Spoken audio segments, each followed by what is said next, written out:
Oh, Zoom Bante's here. Hi. So good morning to all of you. I really thank you for being here and for allowing me to be here. And I thank Master Ji Ru and Kong Yang Shi, Venerable Kong Yang. I can't imagine the administrative work that goes into this program, but I know a lot she's done for me. And I really appreciate it. And I also really thank Bante. We've been meeting, over the course of many months to work on the course. And then we end up talking about just everything. And Bante's been a really great help in a lot of things that have happened in my life. So thank you. And all of you, it's your devotion to the Dhamma that makes this alive. So thanks. And I'm really, really glad to be here. Good morning, Bante. Good morning, everyone.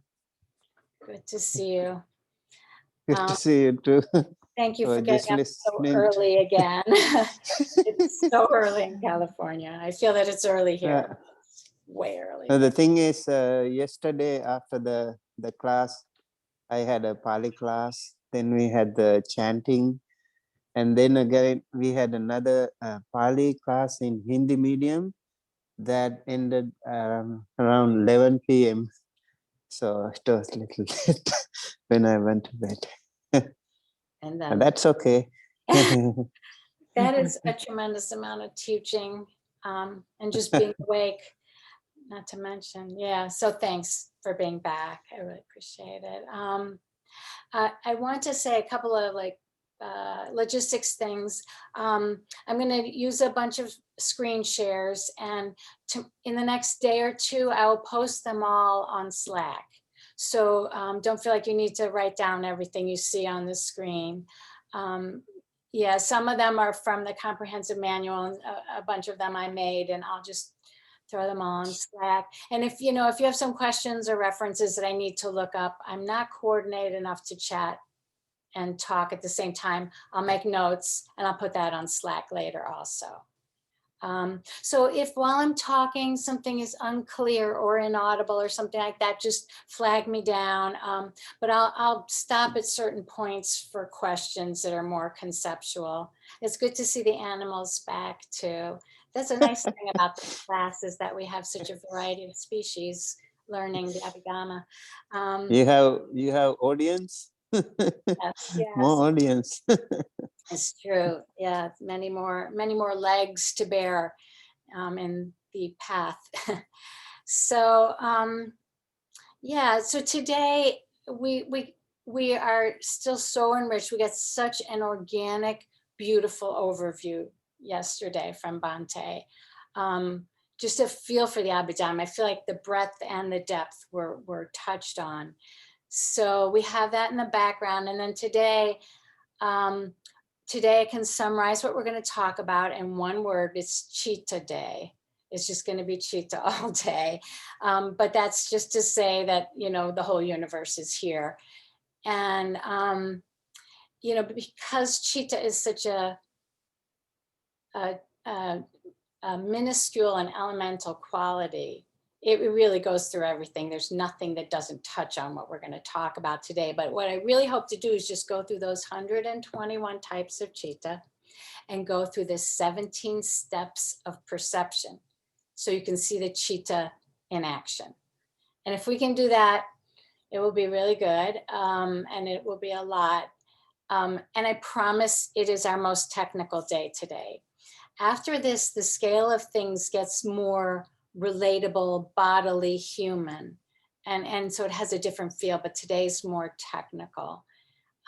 So fasten your seatbelt for that. So I wanna do a couple little warm-up things. And the first thing is a short, maybe like 5-minute guided visualization. Now, this isn't a Buddhist meditation. It's an adaptation of really a technique from 20th century American psychology, kind of a relaxation technique, but adapted to Abhidhamma study. So if you're comfortable, I'm gonna walk you through this guided visualization. So just get your posture balanced and upright, and either, close your eyes or find something kind of blank to look down, to kind of clear your mind for imagination. And take whatever mudra, hand posture is comfortable and reminds you of the truth of emptiness being our context. And then take a few settling breaths.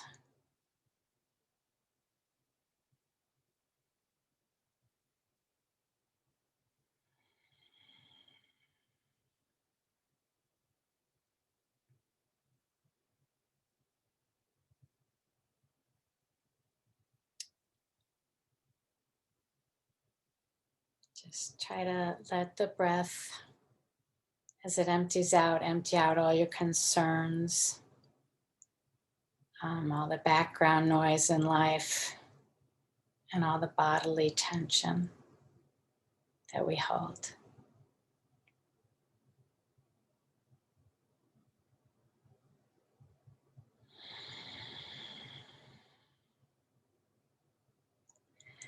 Now, in your mind's eye, try to imagine a grid before you, just lines, crosshatch. And take this grid and make it three-dimensional. Make it into a three-dimensional matrix.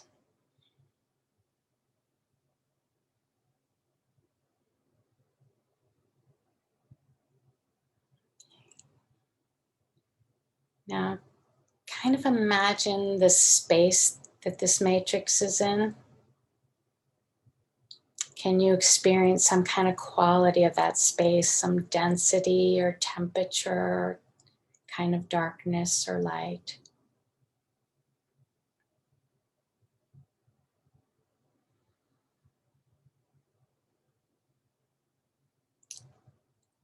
Imagine the material that your matrix is comprised of.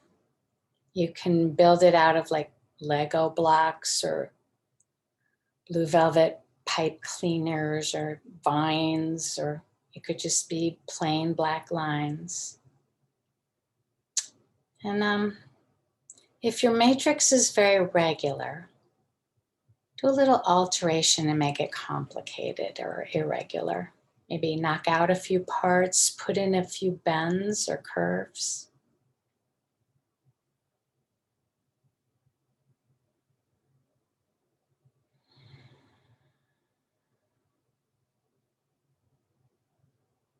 Try to keep it very three-dimensional.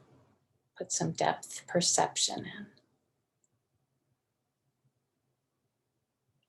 Now, add a little motion to your matrix. Maybe a little pulsation or vibration. Not enough to disintegrate it, but just have it wiggling. Maybe like a wind blowing where it kind of heaves and returns. And maybe add some light play on your matrix, strobing or a little bit of shadows moving as it moves. Just give it a bit of animation.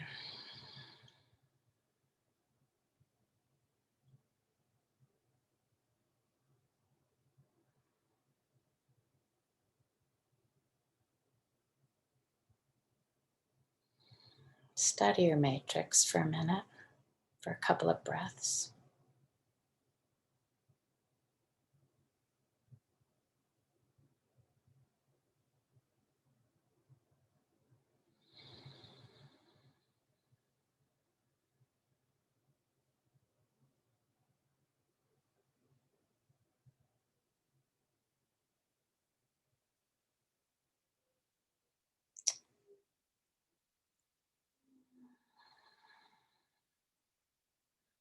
Okay, now for one more piece of imagination.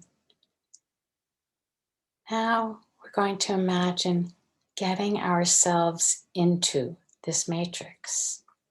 So this might mean you have to change scale. You might have to get very small in your mind or make the matrix very big. You might walk up to it, you might climb in it, you might pick it up and place it over your head and put it on like a piece of clothing.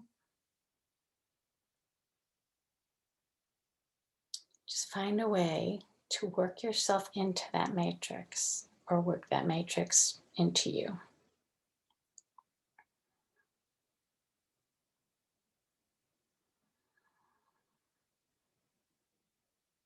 As you are combining with this matrix, try to feel that bit of motion in it. Try to sense that bit of light play.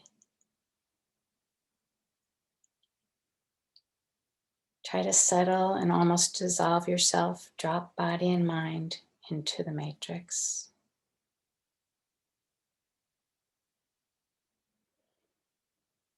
Take another couple of nice breaths.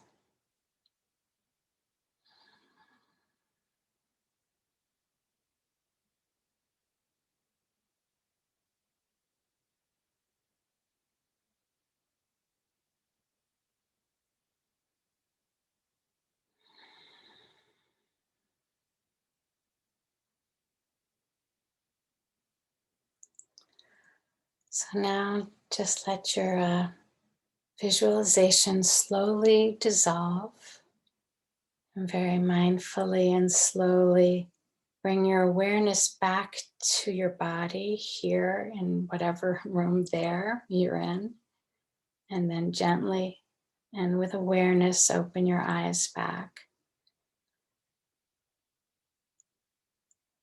And we re-enter the matrix of Zoom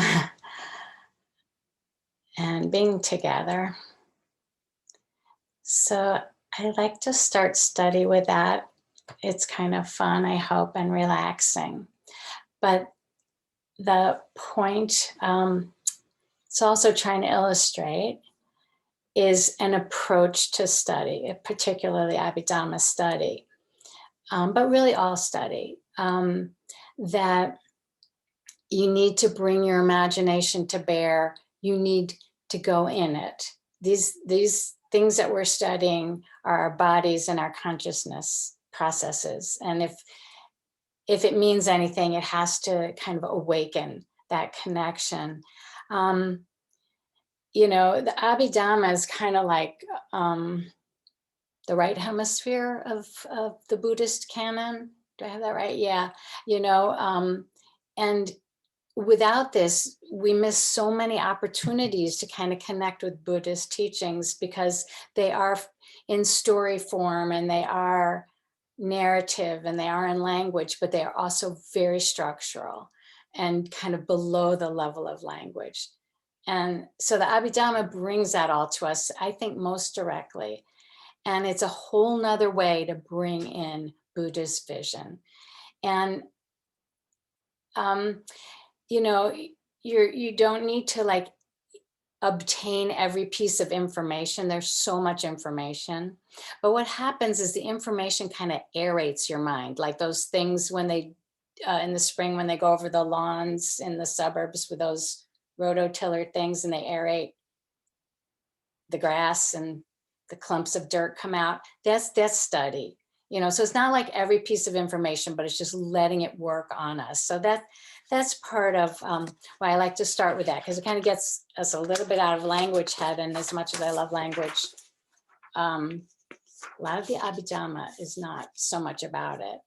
It's really about kind of this yoniso manasikara, bringing wise attention in, building that capacity. And that's not to say that the information is unimportant. There's really no shortcut necessary for a certain amount of concentration. Just like Bhante took us through those 7 books yesterday, and I woke up with bits and pieces of them. Just that fact that we did that, you know, it not only strengthens all of us, you know, memory and aging, but it also, it brings those ideas into our bodies and our minds, and we also share it. Now we all have those different, are unique bits and pieces, but we all have those bits and pieces together, and they're not arbitrary. There's a quote from Bhikkhu Bodhi's introduction that I like. He says, "The teaching here is not a figment of speculative thought, nor a mosaic put together out of metaphysical hypotheses, but a disclosure of the true nature of existence as apprehended by a mind that has penetrated the totality of things, both in depth and in the finest detail." So nothing in these studies is random. When we look at a list, I think we have to ask ourselves seriously, why that list, why those items? Because minds that have penetrated so deeply made those lists. And so they all bring us something to at least question. So, you know, as they say in comedy and writing, show and don't tell. So let's move on to actually some Abhidhamma stuff. We're going to start the way the Abhidhamma starts with the study of Cheetah. This is diving in at the deep end. As I was saying, it's a very small unit, and it's not easy. But since it is so elemental, since it is, you know, the composite of everything, I think it is a good place to start. It's kind of logical place to start, but not the easiest. So, you know, there are two things about Cheetah that are difficult. And one is, you know, it's like the wave / particle of consciousness. So how can we talk about something that is so, I don't know, ethereal?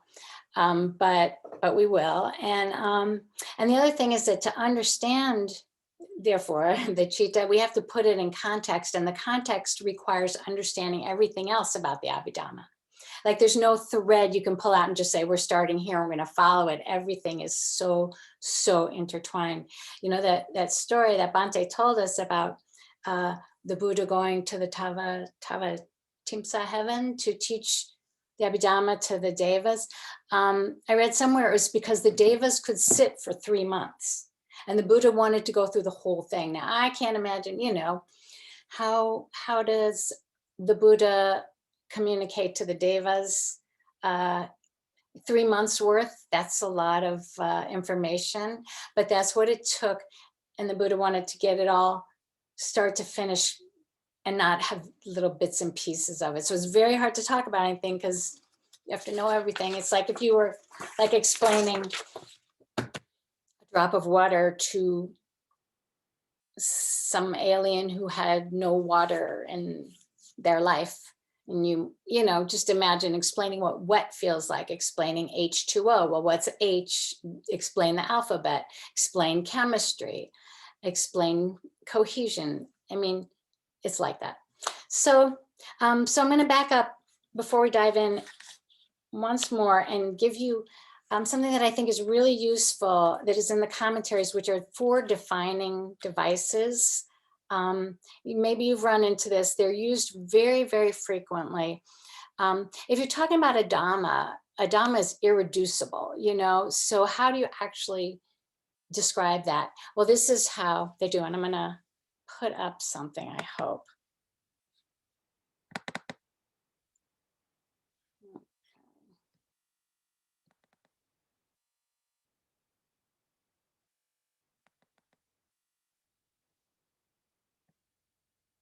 Words being weird. I'm sorry, hold on.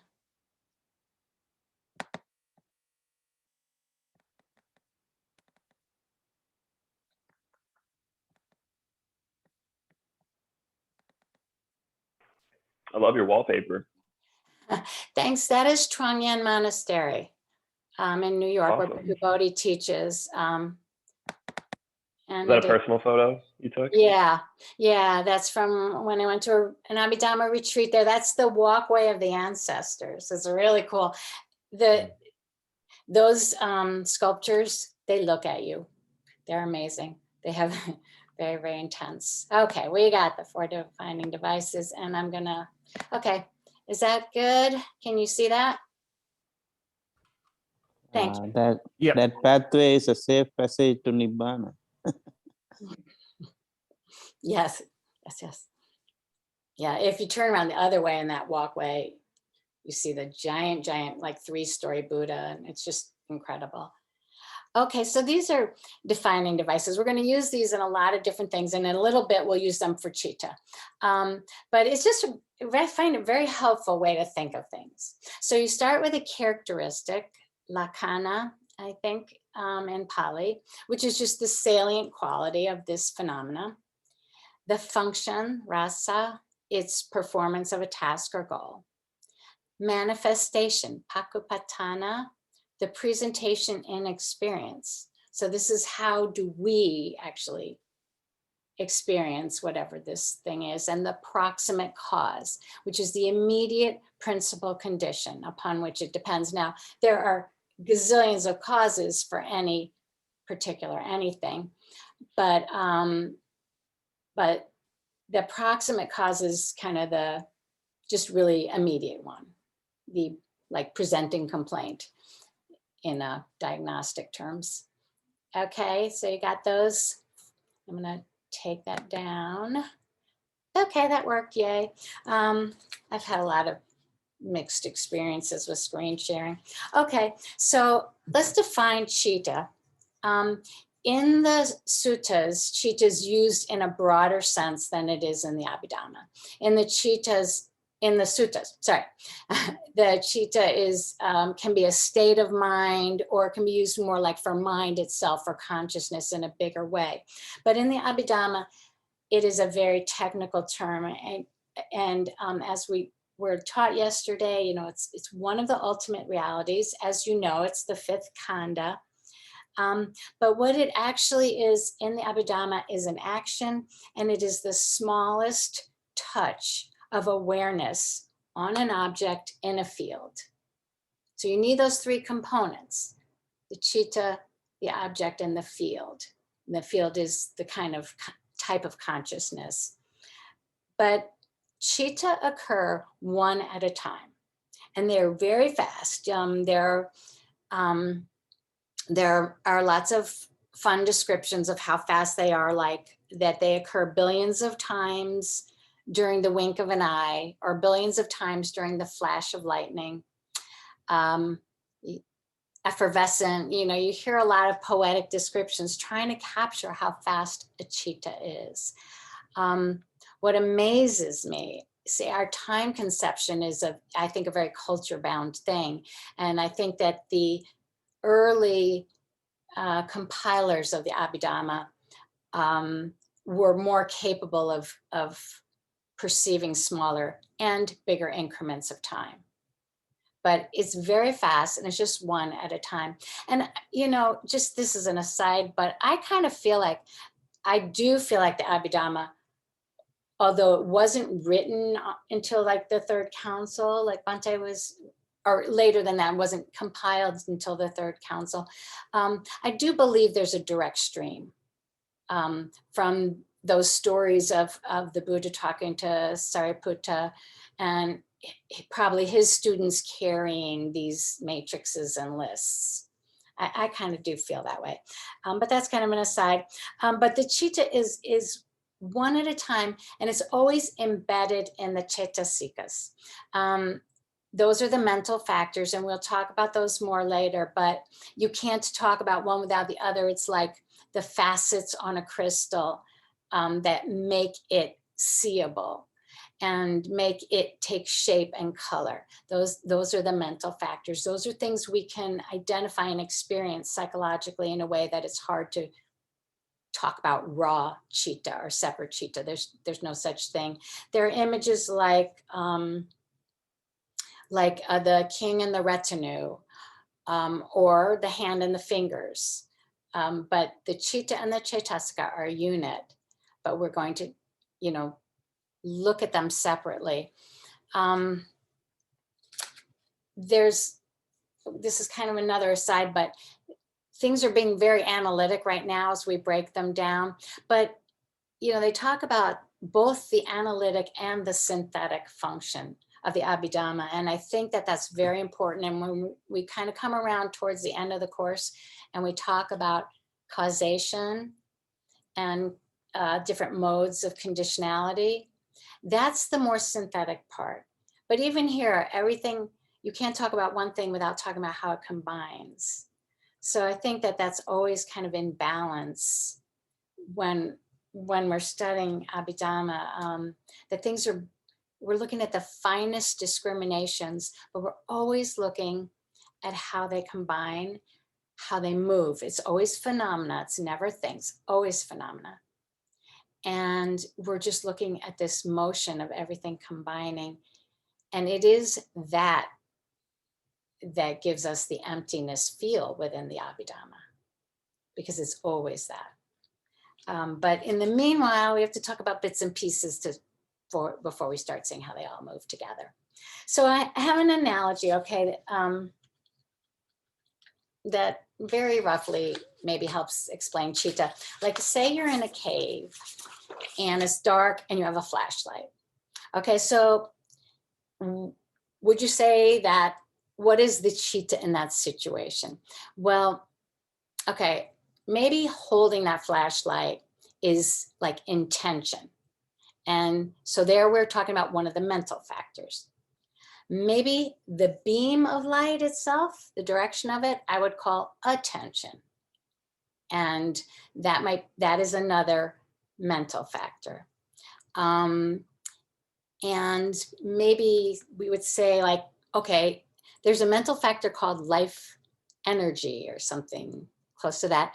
That might be the batteries, if you have batteries in the flashlight. And then, you know, that little bit of rock that's illuminated in the flashlight beam, that is your object of Cheetah. There's rock all around, there's processes all around, there are bats flying around, but you don't see that because your attention only is illuminating that bit of rock that you see from the flashlight beam. So, and the cave is the field, okay? That's kind of like the type of consciousness maybe that's particular or available in this situation.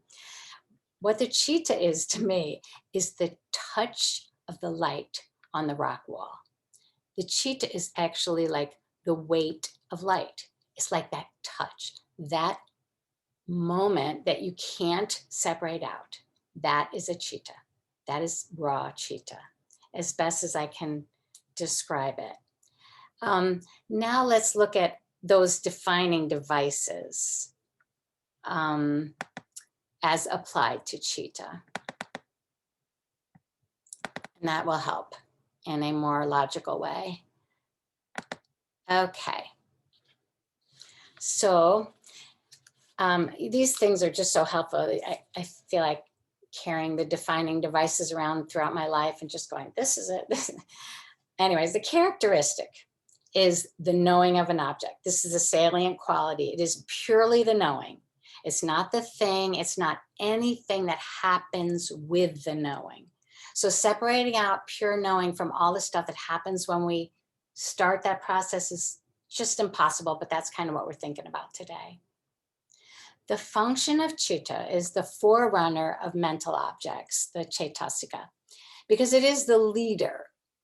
And it's always with these mental objects, these qualities, but it's kind of the leader, because that raw moment of touch, that fold of consciousness is where it, if you're going to say where it starts, that's where it starts. I do think of it as a fold sometimes, like if you're folding paper, where is the point where the fold starts? You know, you go into the fold and you can't really say. And actually, our whole nervous system starts as a fold. The way our nervous system starts in like embryonic development is the dorsal, the back skin kind of collapses in, folds in, and then makes a tube. And that's going to be the spinal cord. And then cells go up the tube and start distributing up into brain parts. That's how our nervous system starts. It's a fold. And I kind of think of consciousness as a fold. The object and the awareness are touching, but it goes all the way down into the crack of the fold. Where does it start? But that's the function. It is the forerunner. Now, the manifestation how we experience Cheetah is as continuity of processes. And I find this fascinating because that is actually illusion. You know, Cheetah occur one at a time, and continuity is kind of like animation. It's like bubbling, it's so fast. And I think this is very, very hard to perceive. A lot of times, you know, we all talk about multitasking, or maybe we don't all talk about it, but it's a thing. And there's a feeling like, I notice this when I'm doing chanting of things that I've memorized very well, you know, like, have you ever started chanting something, you know, and then you're halfway through and you don't remember chanting because you've been at the same time kind of planning how you're going to cook dinner. That happens to me all the time. And I think, oh, you know, those cheetah paths, they're splitting off. But actually what's happening is you're going back and forth that fast. And so you can kind of get the feel for this, I think, like right now, if you just get into visually focusing on something and then try to think about Cheetah. And I do feel how I cannot do that at the same time if I get really, really focused. It splits up. You can almost feel it. It's very, very fast and hard to feel. So this manifestation is really important. This is how we have the experience of flowing through consciousness and maintaining consciousness. This is one of the factors. But, you know, when we bundle that flow into our sense of self is where we run into problems. So the manifestation of Cheetah, you know, works in a variety of ways. And that's kind of where we have intervention powers in that manifestation. We'll talk a lot more about that probably this afternoon. Then the proximate cause is Nama Rupa, which I think this is a Bhikkhu Bodhi translation, mentality, materiality, which is sort of a mouthful, but I like that because it's not just saying, you know, body, mind, or name and body, but sort of the whole processes of mentality and materiality combine to create Cheetah. And as we're going to study also, this is a circular causation wheel, because Cheetah also creates mind and materiality. But that's the proximate cause. Consciousness is embedded in other processes in our human, for us, in our human mechanisms and body. I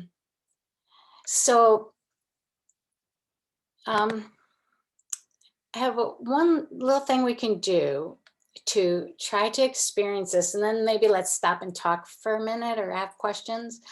Do you have something with you that you could jot down, write down a few notes, like, you know, on your, okay, make sure you have something like, you know, you could just do it on your notes in your phone or whatever.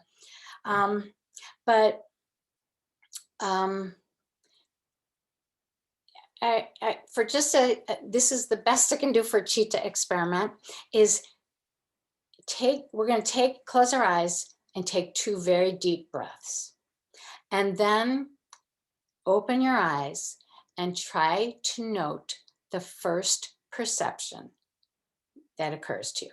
Now, by perception, I don't mean some big, like, the day is beautiful, it's almost springtime. I mean, like, the edge of the purple cloth, just like where you see a little something, or maybe when you open your eyes, you'll hear the hum of your heating system or a plane. Or maybe when you open your eyes, you'll feel like if your collar is irritating you or something. You know, it could be any perception. But just try to note the smallest fragment of awareness after you take your 2 deep breaths, and try to go very inward on your deep breaths. Focus on the breath, close your eyes.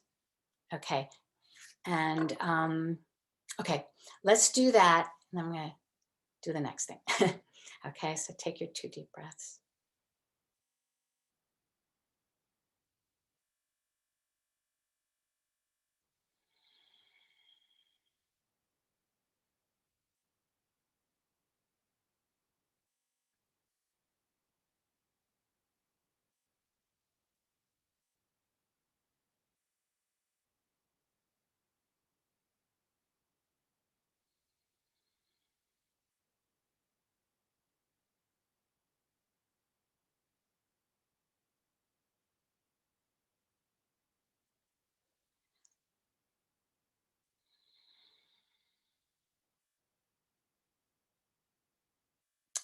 Okay, jot down just a few words. What you saw, what happened, could be, you know, you could name the perception or you could name the process of what happened when you did that. Okay.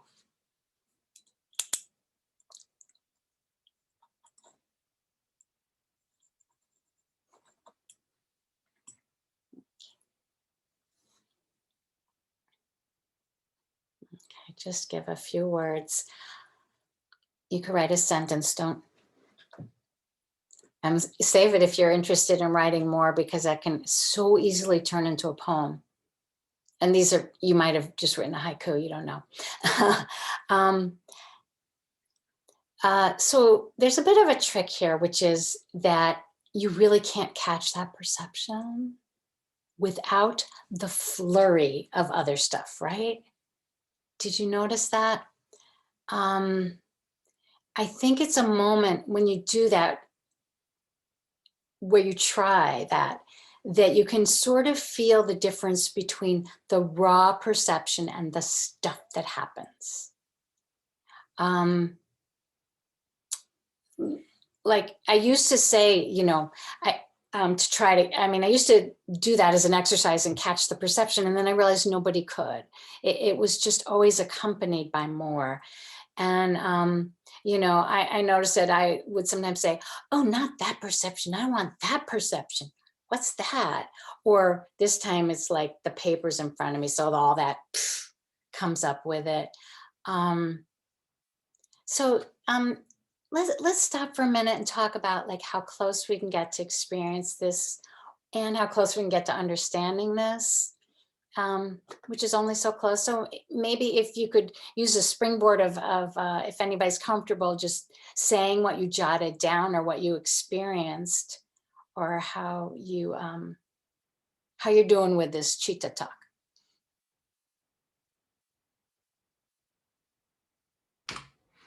So I'll tell what I wrote down. So as soon as I opened my eyes, I saw orange. And then I realized I had an itch on my neck. And then I looked up and I was like, oh, everybody else is still breathing. I opened my eyes too soon. So the talk so far is very fascinating. I didn't realize that nothing was simultaneous. You know, I always prided myself on being able to multitask, and it makes more sense that it's like spend a few seconds here and then a few seconds over here.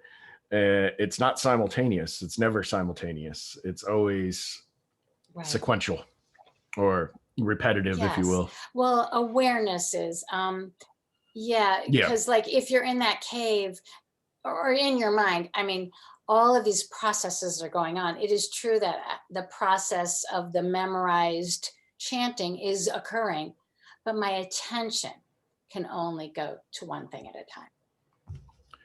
See, your chanting reminded me of when I first started meditating and I was counting the breaths, and it just, you do it subconsciously and you're like, oh, when I get home, I need to clean that 2, litter boxes and 3. And then next thing you know, like all of a sudden you're thinking about other things and you're like 15. Oh, wait, I was supposed to stop at 10. Right. That's amazing. You know, right? Because numbers are so drilled into you, could just keep going. I've done that too. Yeah, it's really amazing because some of those processes are pretty automatic, but attention isn't. And yeah, I think that it is a radical idea that you can really, on the small scale, only pay attention to one bit at a time. it does, it sparkles things up like a Disney movie to me. But it's also kind of disconcerting because we do try to do too many processes at once, I think, very often. Yeah, and it's actually harder once you get into the habit of doing so many things. It becomes mental stimuli, Right. and to go back and minimize the things that you do becomes a challenge. That's true. There's almost what you're talking about is almost an addiction to the quantity of stimulation.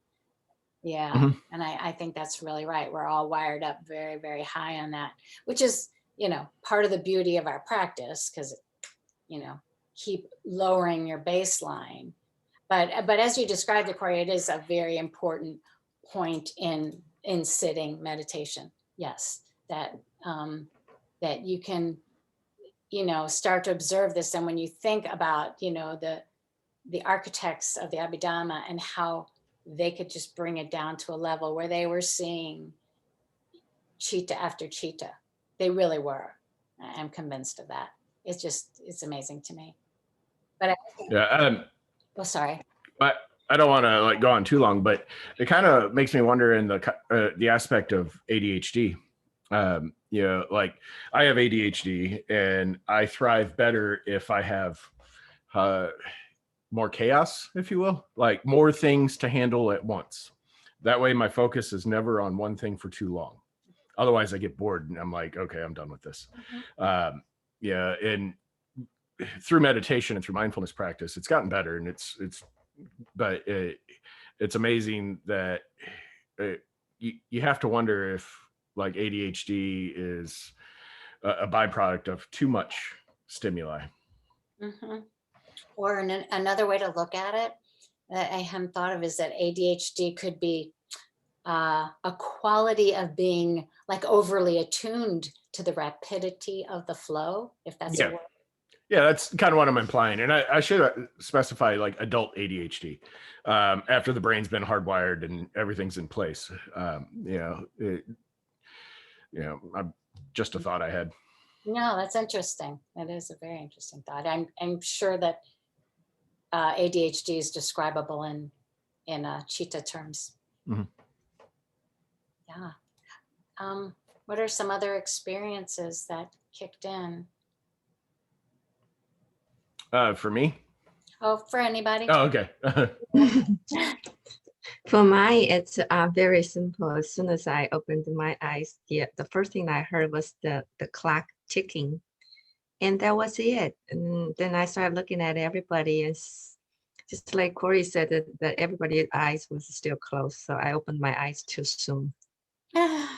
That's funny. You both illustrate with that piece of the story how quickly, we bring the self into the story, either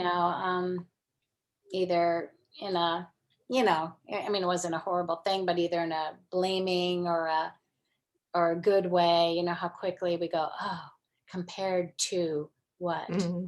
Yeah.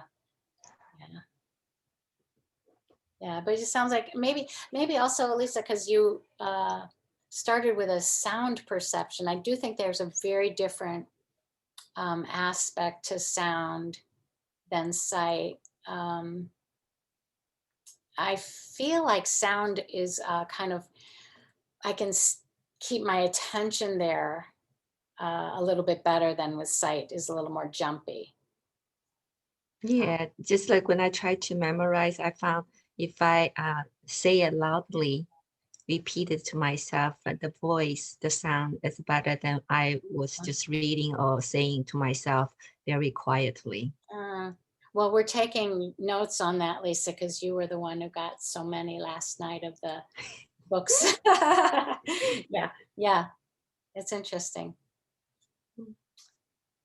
Yeah, anything else there about any questions about how we can talk about cheetah or think about cheetah? I thought it was interesting when I was observing. I had first the sound. I noticed the sound and then I identified it as a bird outside, and then kind of had a mental image of the bird. But I also noticed along with that was kind of arising, this underlying intention that I had to put it down, that the activity that I was doing. And so I was thinking, is that maybe I wasn't able to see just one cheetah, maybe I was flipping between those two with the intention to do that, but I didn't get to see just one, I don't think. I think I also had that intention or that mindset to put that down as the activity. So I don't think I got to see exactly the one. Yeah, I don't feel like, you know, I don't feel like it's like, you know, capturable one cheetah, because even if, you know, we have that momentary experience, it is so, it's the next thing is happening. We're putting it in context.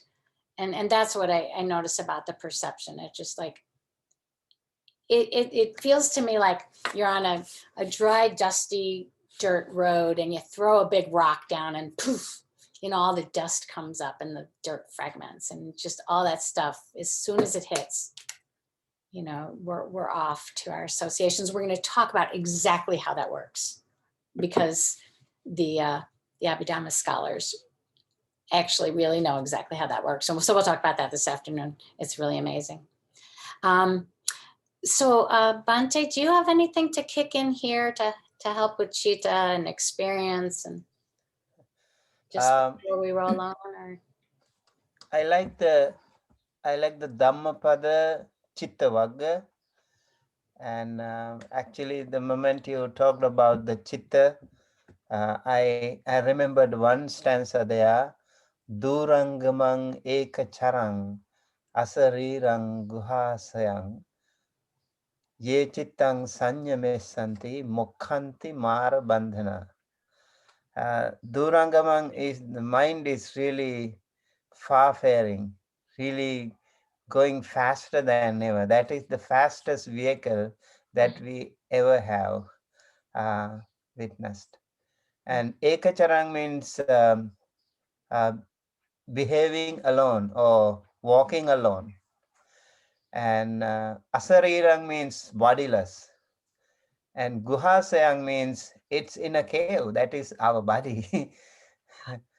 Okay, asarirang guhasayang ye chittang sanyamesanti. If someone restrain the mind, mokhanti mara bandhana, they can get rid of the shackle of the mara.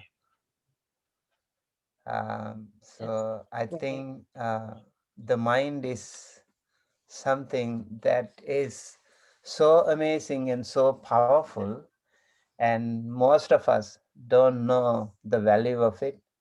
Most of us try to find the power of the mind outside, but it is inside within us, right here, right now.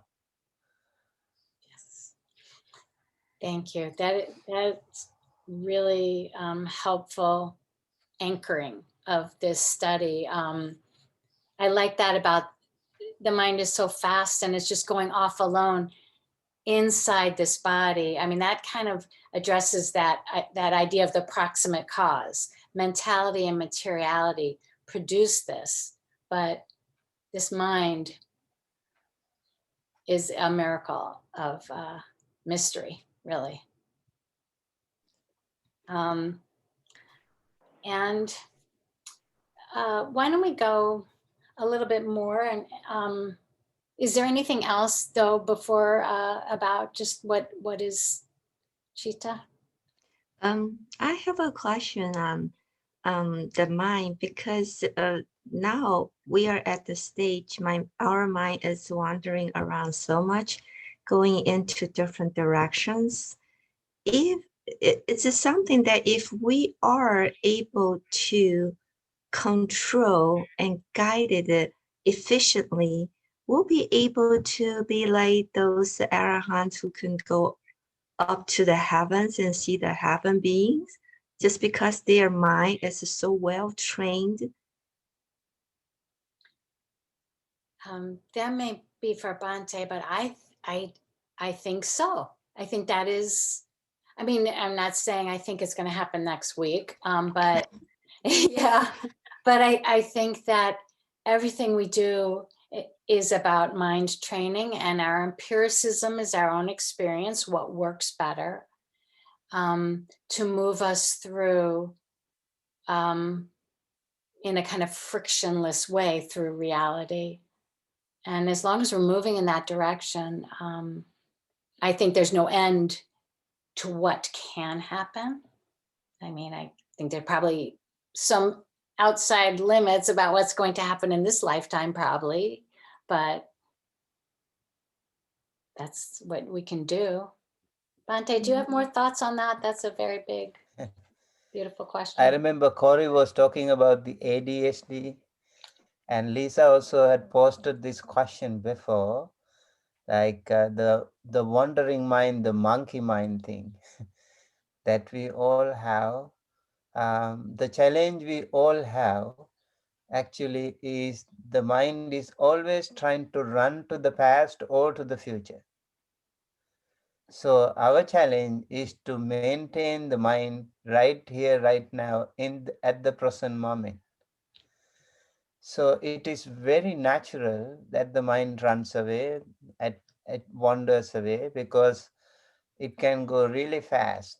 If you came from a moon yesterday, and now you are on Earth, you can go right away to the moon in a fraction of a second, and you can come back. That is the power of the mind. So here, what I would like to suggest, especially Lisa and all the other people who have the similar experience, when you recognize, when you identify that the mind is wandering away, just be aware, oh, the mind is wandering away.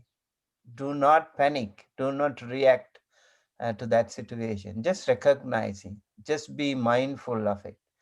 Just be aware that your mind is wandering away itself will be very, very helpful. Most of us, we are unaware of that. While meditating, you are sitting, you close eyes and very silent mode, but your mind is really wandering. You don't even know. Maybe hours you have been meditating apparently, but you haven't. Your mind has been wandering all the time, and without you being aware of it, that your mind has been wandering. So this is the training we need, that we need to focus right here, right now.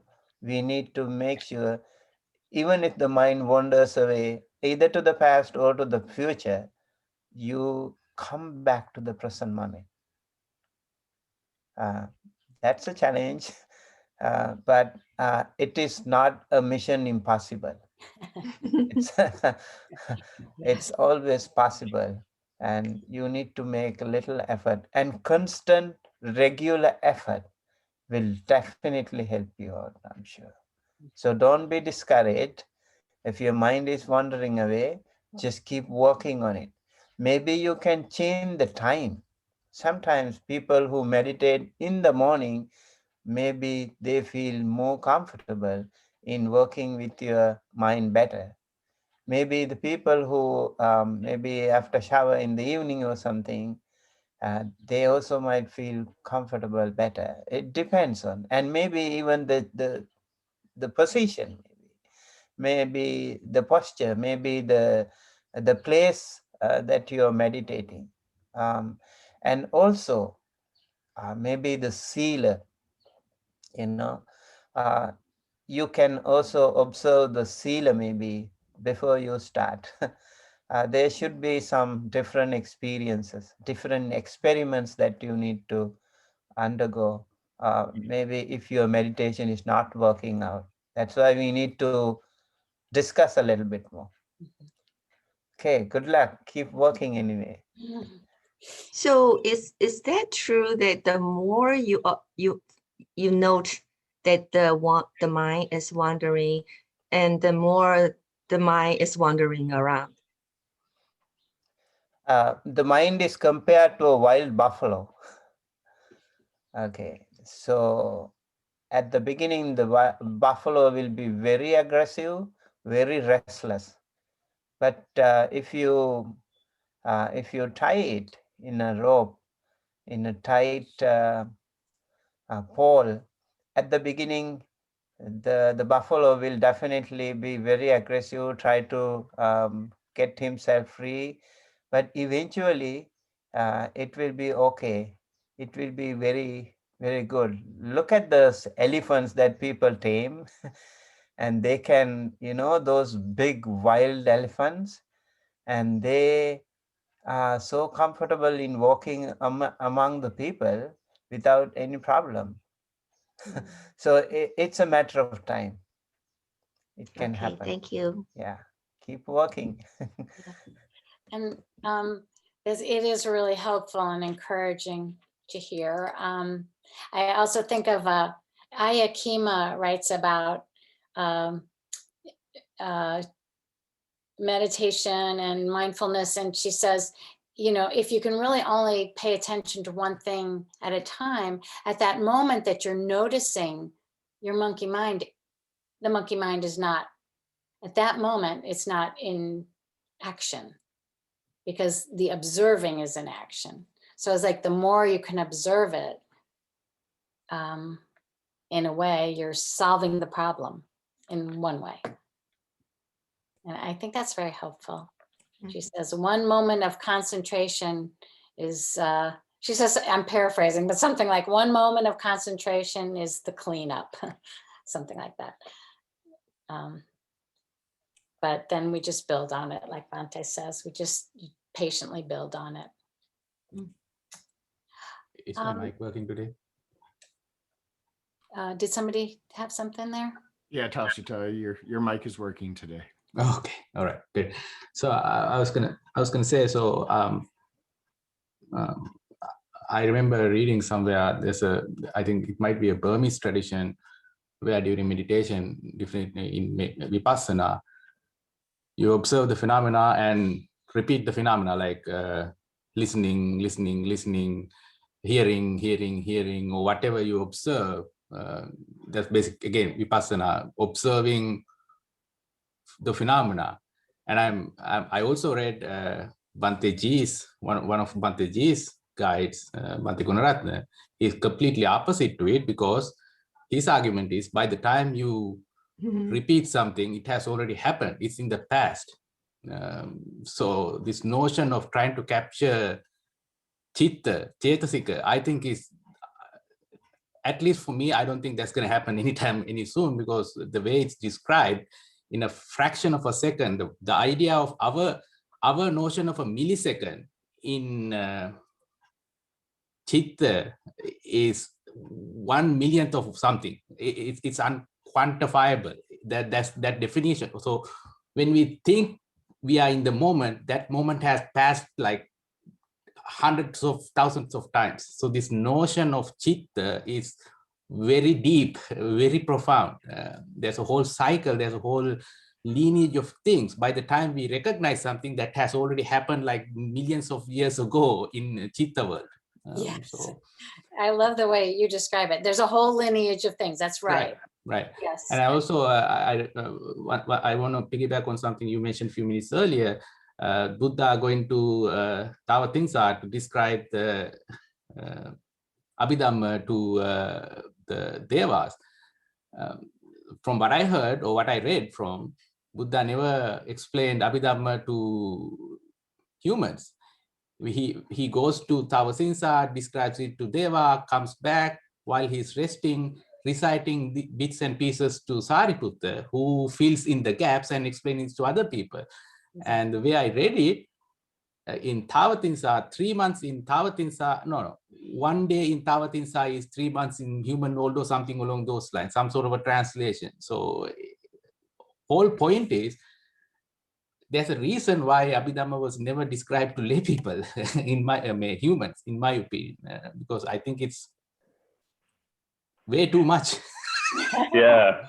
Toshita, I wanted to just make a comment on what you're saying too, because I was thinking the same thing. Like, I think there's, in general, like I've read some Tibetan studies, like Tibetan methods of generating bodhicitta, but a different type of chitta in that sense of generating this like loving, compassionate mind. So there was my first idea of the definition of Cheetah and that relating to like consciousness and mind.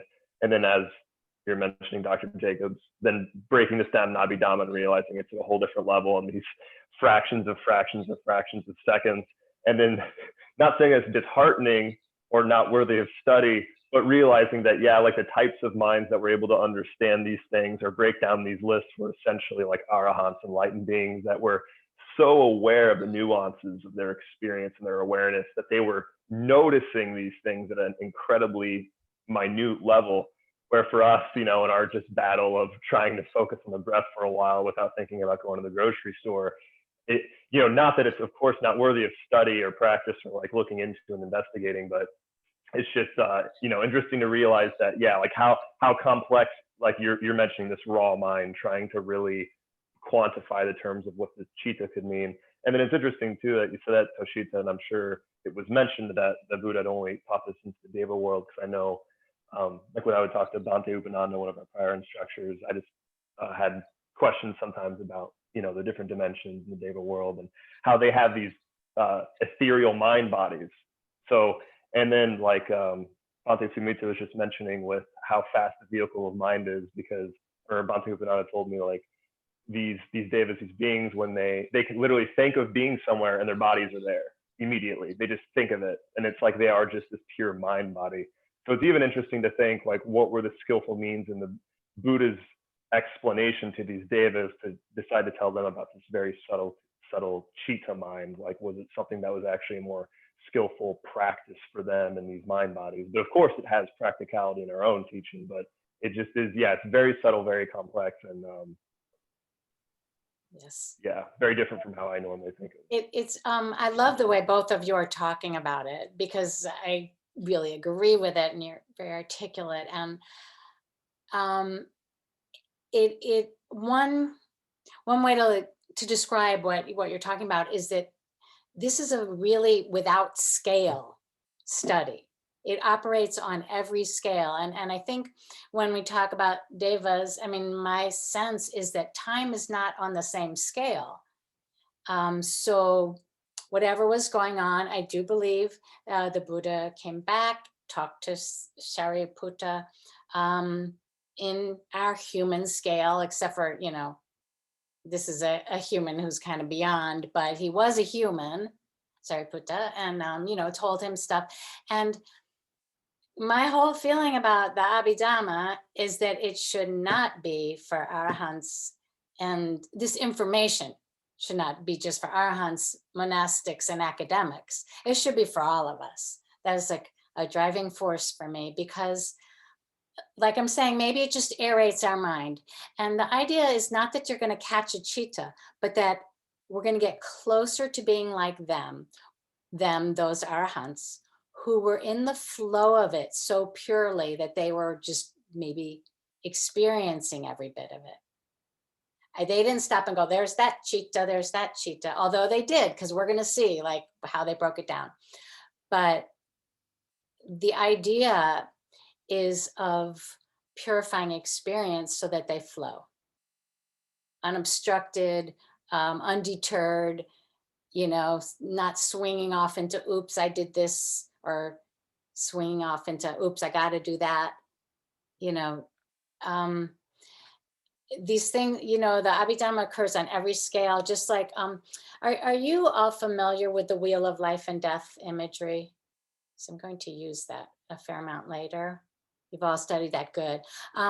Just like that wheel, I think that is a very good visual for scalelessness. You know, you can talk about it occurring with each cheetah.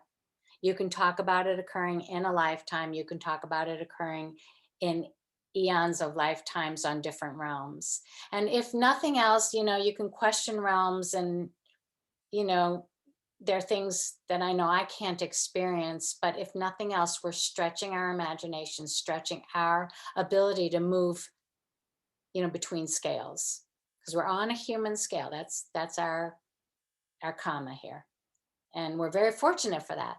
Seems like a nice middle ground to me, but it's workable. But it's just, you know, we've got to stretch our capacity. And if nothing else, talking like this looking at the lists does do that. And then we bring it back always to the cushion, like Bhante is saying, whatever works best to make you able to feel and experience what we're talking about. So I very much agree with you on that. So I don't think the objective here is to break down a the Chittakshan. I think the word is Chittakshan, right? So the smallest quantum unit in Abhidhammic term. I definitely agree with you on that. I think we are completely talking about two different scales. The notion of time, the Gregorian notion of time we have is nowhere there in Abhidhammic term. It's a completely different scale altogether. So I completely agree with you. I don't think the objective of learning Abhidhamma is to break down the Chittakshan. I don't think that's going to help us. If by any luck, if someone can actually do that, at that point, they don't have to worry about anything else, because I think at that point, you're probably an arahant or someone way above my pay grade. So, so you don't have to worry about many of the things that you might be worrying about. Right. But I do agree with you. The notion here is to realize that what we think is the moment based on our notion of time is not really even a moment. It's like millions of moments. So if you can recognize that fact, it'll help us, at least in my opinion, for me, it helps me understand the anicca dukkha anatma, the impermanence, the suffering, and the non-selfness. That is where I always anchor back, because that's what Buddha basically taught.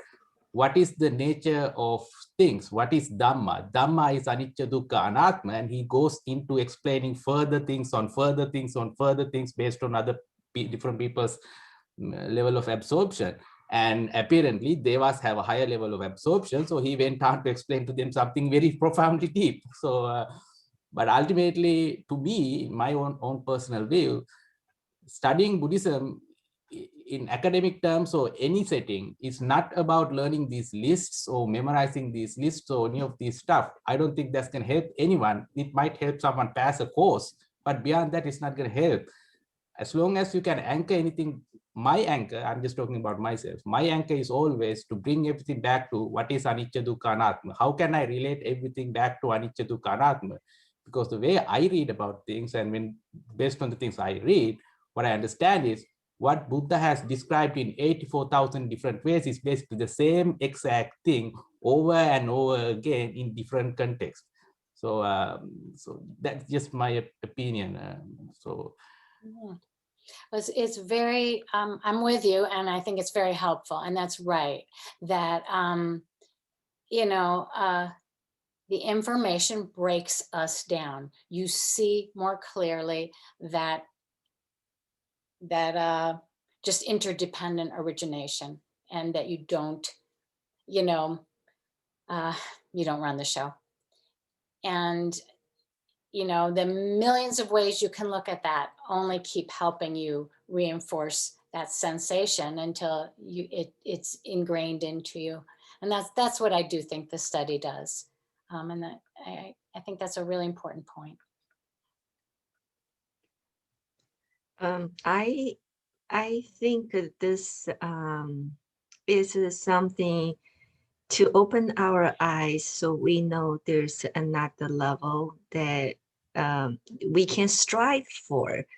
As Toshita said, by the time we note what happened, it was already a past. I think that only indicates our mind is not as sharp. It's very slow, very dull. If somehow we practice to a point where our mind is very sharp, we will be, I'm sure we will be able to note the moment of that mind.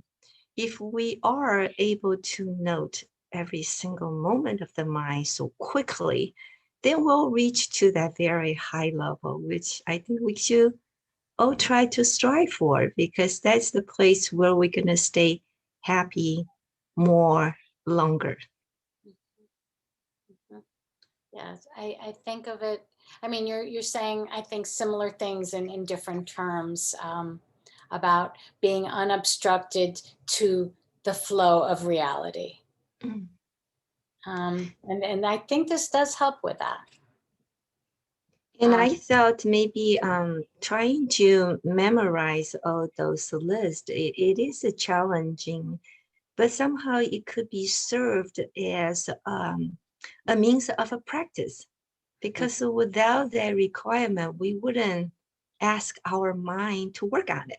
That's But right. because of this class, then we are forced to say, hey, come on, work on it. Yes. You could do it, do it. Yeah, well, different people are different about how they feel about memorizing and lists, and that's fine. What I think is most useful in Abhidhamma lists is the imagination. Oddly, people think of lists as so like, meh, meh, meh, but actually lists are filled with imagination, and they're kind of like vertical thinking instead of horizontal or narrative. And so the thing that I think is most useful to do in Abhidhamma study in the beginning is take the title of the list, take the number of items, and try to work up the list yourself before you read what the items are that the Abhidhamma scholars worked up. I think that's a really, really good way to engage. And so I like lists. I'm pretty obsessive. So, you know, people are different with that. But to me, yeah, you know, just the fact that we're forced to engage with it, you stop and you think, the controversies, the pairs, you know, you just think of different things. And something in your mind that maybe was solid breaks into pieces. That's good, I think. That's, you know, not like we want to fall apart mentally, but I think this is that aeration principle to me, something that you just thought of as a blob. And it's just like how we all, like how we think of people. We see somebody, we draw so many conclusions there, you know, that they're this, we summarize them. But if we break it down more finely, we appreciate the person more finely. So I think it's kind of like that, only in terms of experience, not people. Yes, look at the Okay, good they part are of it. asking for a 10 minutes break. Oh, they are. Okay. Is everybody's head just like exploding a little? Okay, we're doing great then. All right. Thank you for telling me. I'm sorry, I have trouble following the chats and thinking at the same time. I'm not a good multitasker. Okay, it is like 9:14, so let's come back at 9:25. And we will start with the lovely 121 categories. Okay. Thank you. I'll just piggyback with Toshita's wonderful interpretation. And he mentioned about the Buddha went to heavenly realm. You know, it is also Tawatin's a little bit closer to Tusita, closer to his name as well. And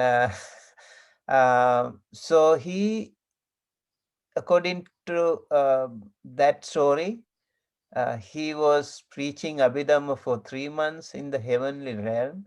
He only came back to earth for Pindapata, and he was talking only to Venerable Sariputta.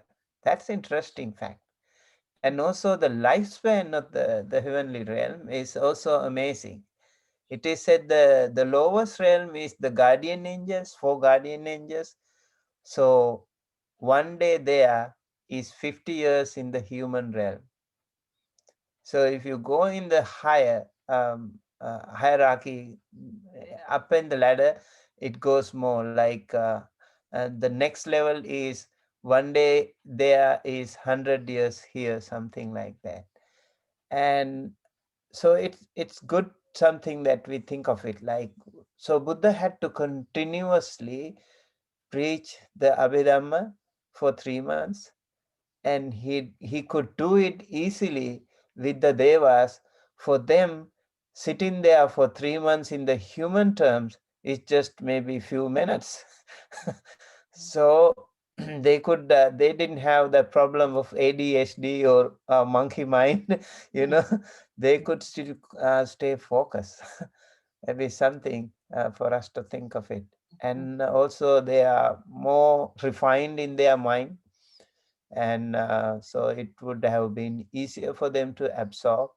And Buddha came back to the earth, and he was teaching giving the kind of briefing to Venerable Sariputta, who was foremost among the wise. So that also makes sense. To Venerable Sariputta, you don't need to give so much in detail. He knows. When the Buddha gave him that briefing, that was enough for him. It was hitting the nail on the head. So I think for him it was fine. Maybe if he could say that to Venerable Ananda, his head could have been exploded as well. So just a thought. Thank you. Thank you, Bhante. I think it is a very important background story just to remind us, of,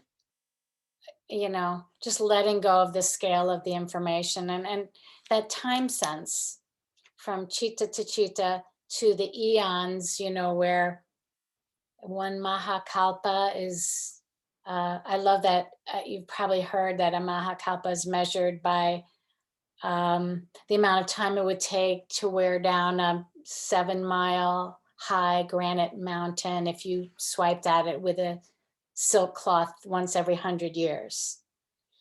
That imagination capacity, we've lost. We're kind of in these boxes and in schedules and in days, but just to remind us, yes, and I think Sariputta had a special mind that could just, grasp the abstract with no trimmings. And I think started the beginning of carrying it in the human realm to the point where we are right now, looking at it. So we're going to look at the categorizations of Cheetah now. And to explain the categorizations, I'll have to bring in bits. I'll just be cursory about some other parts that we'll go into in more detail and parts that Bhante will explain to us too later on. But one thing I want to say about and at the end I'll explain exactly that, well, Bhante did the 89 or 121 thing. This is a pathway of ascension when you look at the categories of cheetahs. And there's a kind of a purification that you see from the beginning to the end. It starts with the unwholesome and it ends with, the Arahant having the fruit of liberation. And it goes through all of that. So this is why I think there is this very important base in the study. It kind of reorients me to the idea of path. Instead of thinking of the path as me walking along or developing, path is enacted through cheetah development.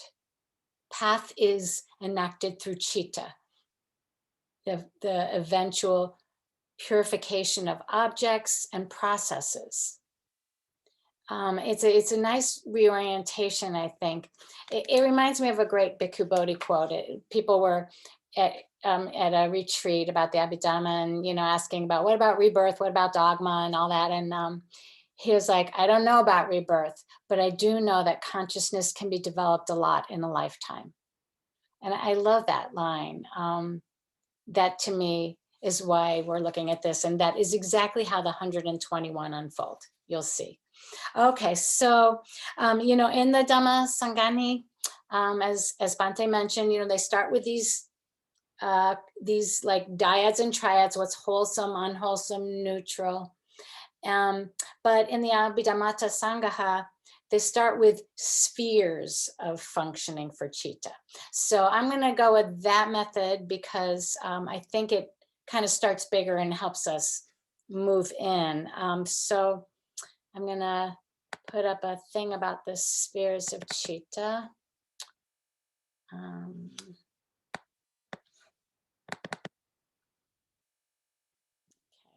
Out of the way, sorry, moving stuff around. All right, is that okay with you to see?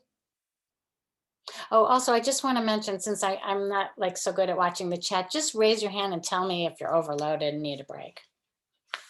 Yeah, we can see it though. Yeah.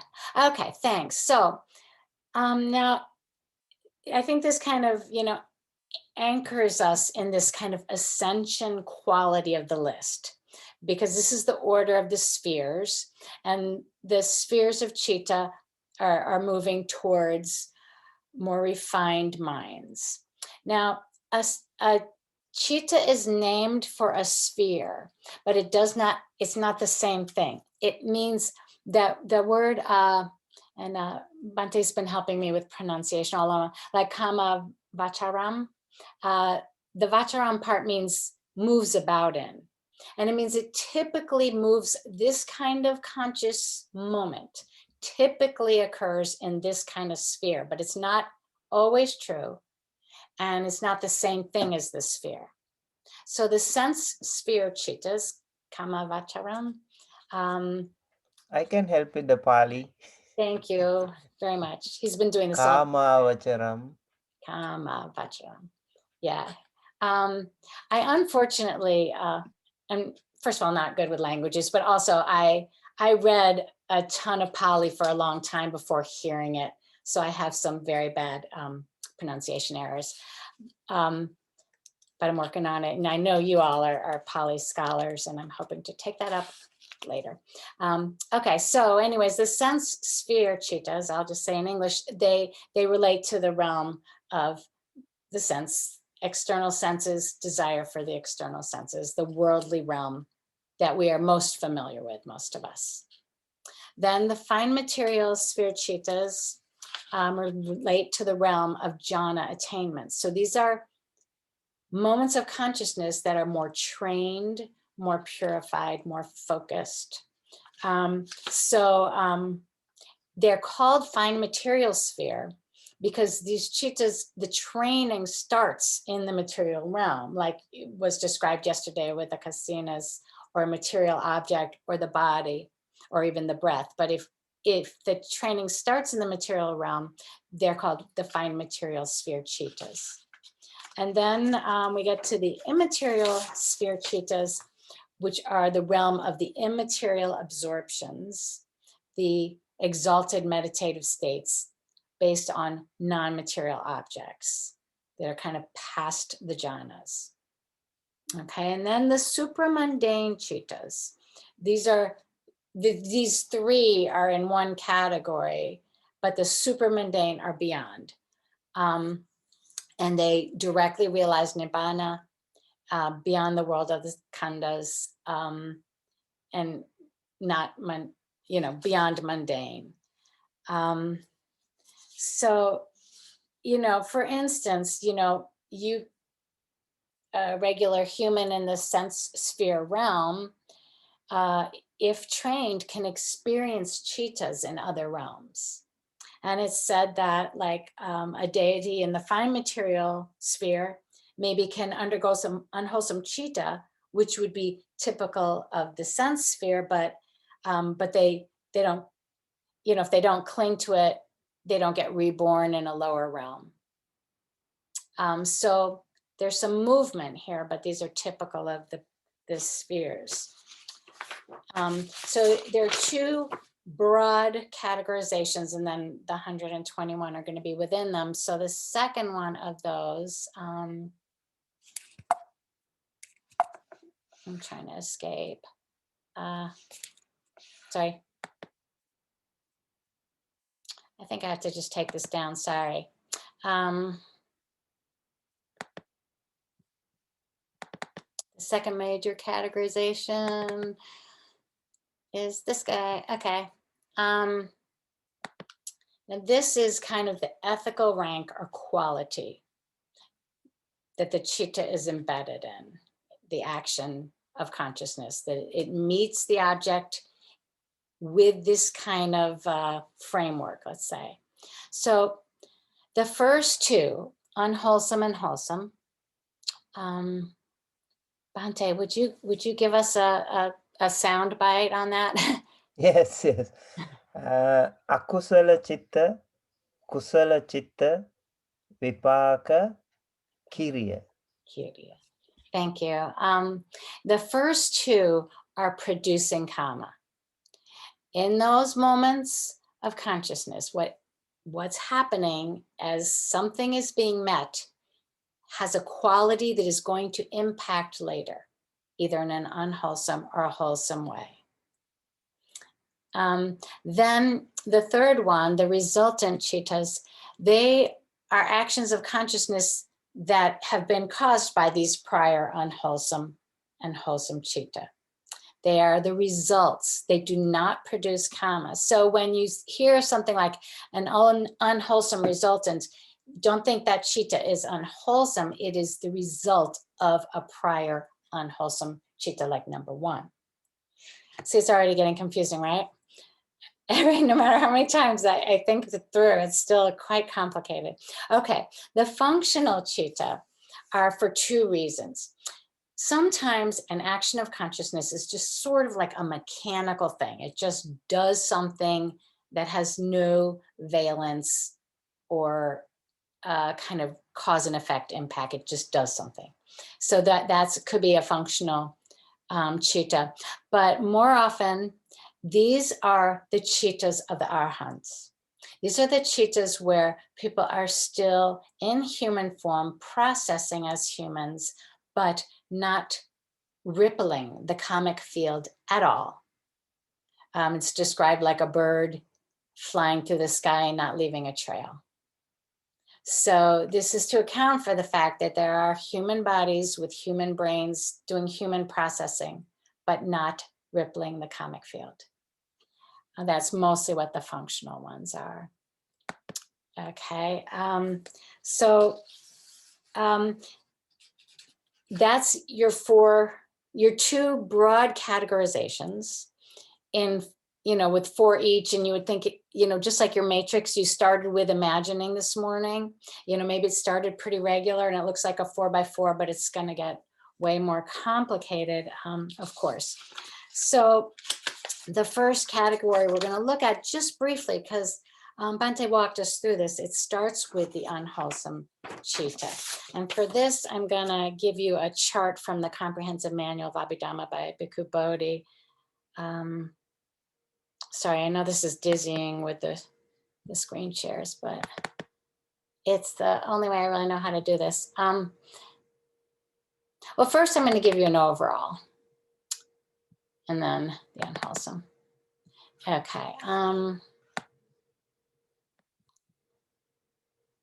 Okay, blow this up. So this is the overall grouping of the 121. So you have your mundane cheetahs that I mentioned in the three first spheres, and then the super mundane cheetahs of the arahants. And then you have in the sense sphere, there are 54. And so these numbers 1 through 8 are actually your numbers. Every cheetah has its own little assigned number from 1 to 121, every type of action. So you have 12, you can see 1 through 8 are the greed rooted cheetahs, 9 through 10 are the hatred rooted. And then you have the rootless cheetahs, which are, I think, our most confusing category right in there. They don't have roots. So when we get there, I'll explain that a little bit more.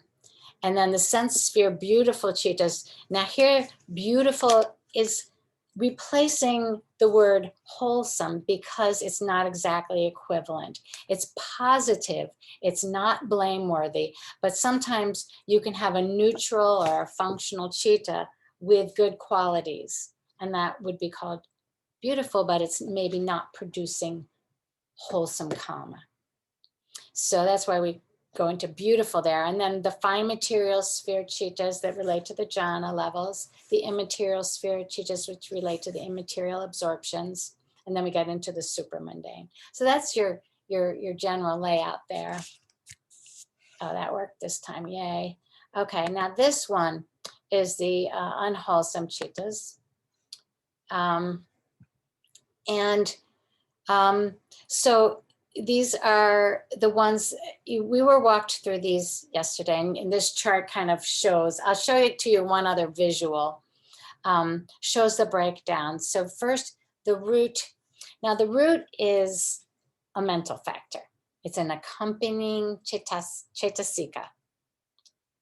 Okay, so we'll talk about that more later, but that's the root factors are the things that you see in the hub of the wheel of life and death: greed, hatred, delusion, and the opposites, generosity, metta, and wisdom. So these are our roots, those 6 things, and they are roughly all mental factors. So in the unwholesome cheetah, they are always accompanied by one of these roots. And then they break down into these further descriptors. Now, being accompanied by greed doesn't mean like, it doesn't have to be like you're gleefully robbing a bank. It doesn't have to be a huge thing. I kind of think a good example for greed, I notice, is that most of us walk around with cameras all the time now, our phones, and I notice when the impulse to take a picture arises, when it first arises, that to me is a greed-rooted cheetah. It's not like I'm doing something evil. I just want to take a picture, but it's not enough for me to just see that beautiful thing and move on. I want to grab it, I want to hold it and cling to it. That is a little moment that I feel like kind of illustrates, and the more you notice it, the more I actually really noticed it. It happened to me this morning. I noticed it arising, and it was really hard to fight it because I was like, oh, but it'll be so cool. Maybe I could use it for a card. No, it doesn't matter. The shadow is the shadow and it's moving on. And it was beautiful what I saw this morning, but I saw it this morning. It's over. So I think that kind of can give you a feeling of the scale. Let me see if I can escape this because I want to show you something else just to, I'm going to put that on, Laura. This is for those, I call this the 3 binaries, okay? This eightfold division will show up a lot. So I want to just summarize it, and then we'll just call it the 3 binaries from here on. But I see it like a tree. So I don't know if it helps. I mean, the Bhikkhu Bodhi chart was sideways, and this is a tree chart. But in the unwholesome cheetah, the first division is with feeling. And I put with neutral feeling for equanimity. Again, this is a question of scale in a way. Equanimity, maybe starts with not having feeling, but a developed, cultivated equanimity in a meditation is a very different thing. So it's just with neutral feeling or with joy, some kind of like glee, because it's a greed-rooted thing here, or an unwholesome cheetah. Then the next branch is with wrong view or dissociated from wrong view. Now, Bhante explained all this to us yesterday. And then you have the prompted or unprompted, they each branch into. But you'll see this again, first the feeling branch, then the view branch, then the prompting branch. It's interesting. So since it's since it's 3 binary questions, it turns out to be 8 cheetahs. And you'll see this a bunch of times later. So is that clear? Are you guys good? I feel like, let me see faces. I somehow missed, I've got the chart for unwholesome cheetahs, but I only see 3 roots. That's right, because the 3 positive roots are not going to be with the unwholesome cheetah. I got it, okay. Yeah, you're going to see them later. Right, you got it. Okay, you didn't miss anything.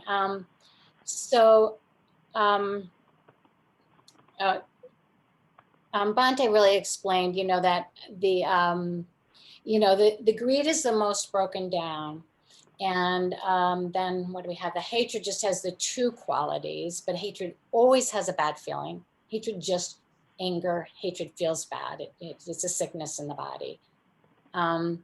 And then the delusion just has the prompted or unprompted, which is interesting. Because sometimes the prompting can be within, and unprompted I think of as more like spontaneous. So if you think of ignorance, like prompted ignorance to me is like denial.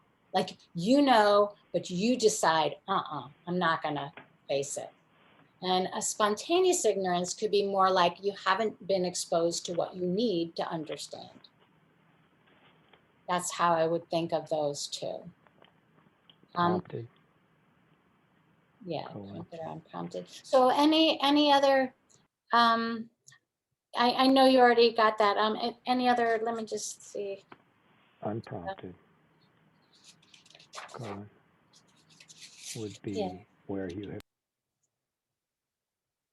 Is somebody thinking about prompting there? Yeah. I think I was gonna say I think maybe Lee was talking to himself but didn't realize it was. I'm using my dictation software, trying to keep muted. Sorry. That's okay. That's okay. We can think with you. I'm just saying if there's any. Bante explained this yesterday, so we don't really need any more. Yeah, I think sometimes I think of prompting in legal terms as a premeditation too, like was the crime premeditated? But it is stronger when it's unprompted because it's kind of trained in and spontaneous. So that's why we do our practices to make more unprompted good things happen. And I like the word Bante, I don't know, momuha for the delusion cheetah. Moha? Where it's like momuha, the big sheer delusion. I think it is the moha mula. Yes. Or momuha.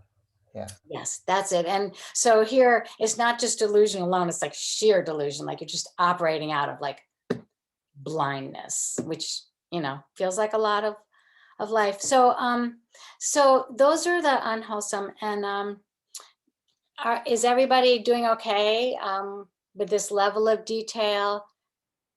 And is the explanation clear enough? I like when you said, I want to see their faces.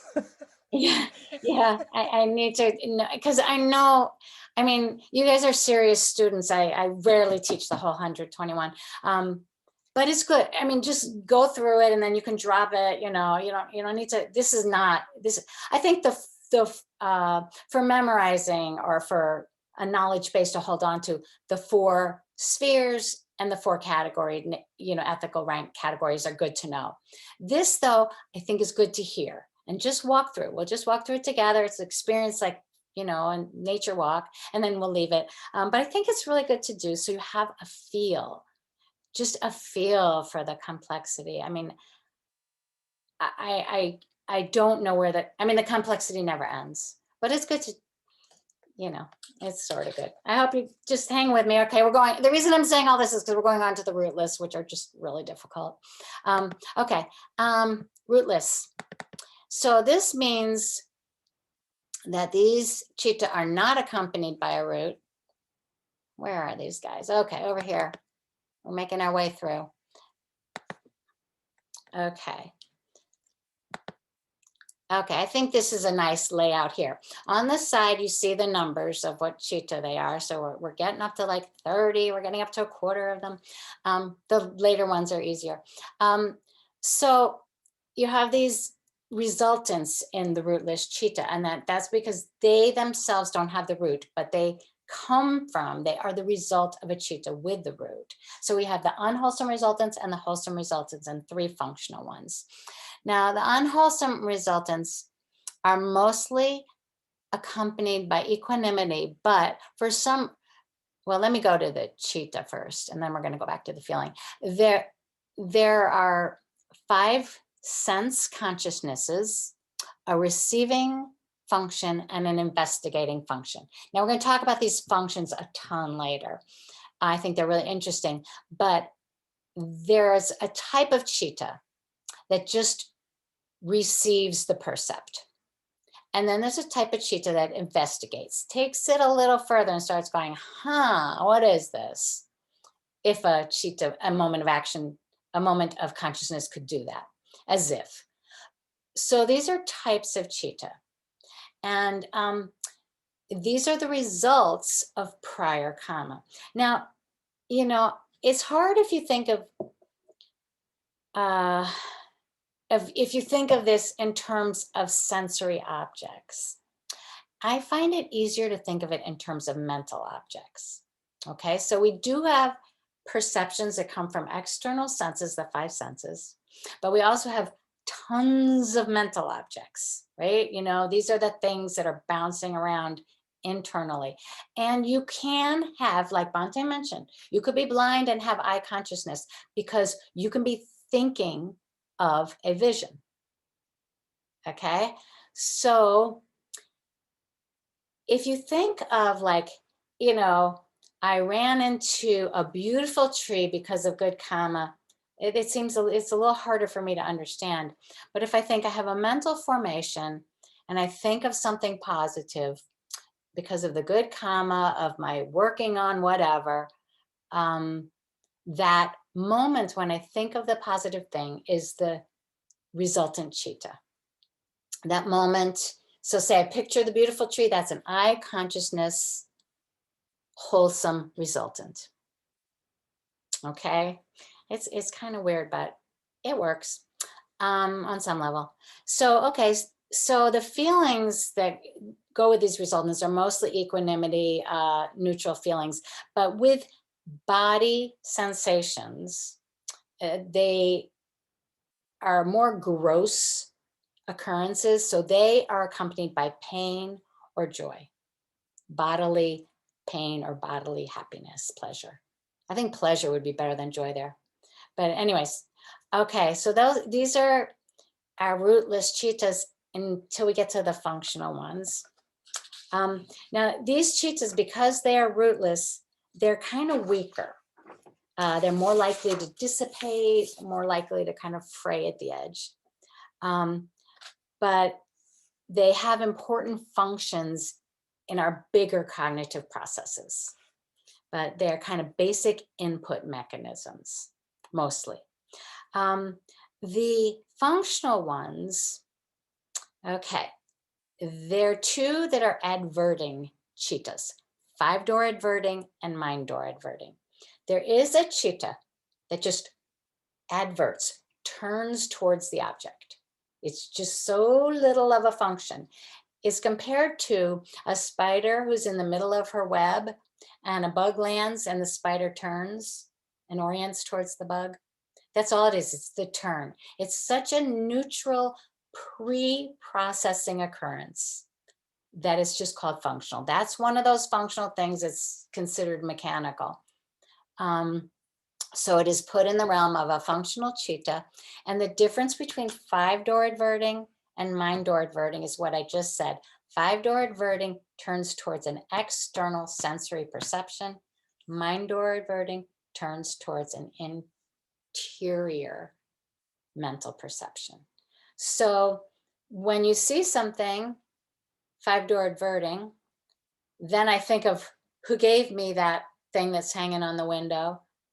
Now I'm mind-door adverting. Every sensory experience brings up a flush, like I said, throwing that rock on the dirt road brings up a flush of mind-door adverting. But it is considered a very mechanical motion because it's pre-anything, so it's functional. Then we have my favorite cheetah. It is the smile-producing cheetah. This is a cheetah that occurs when an Arahant smiles. Now, this is just like amazing to throw in, like in the middle of all this technicality to me.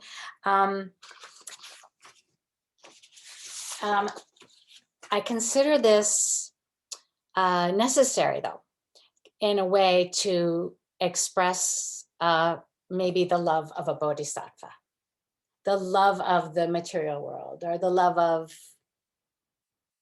the Dhamma, or sharing it.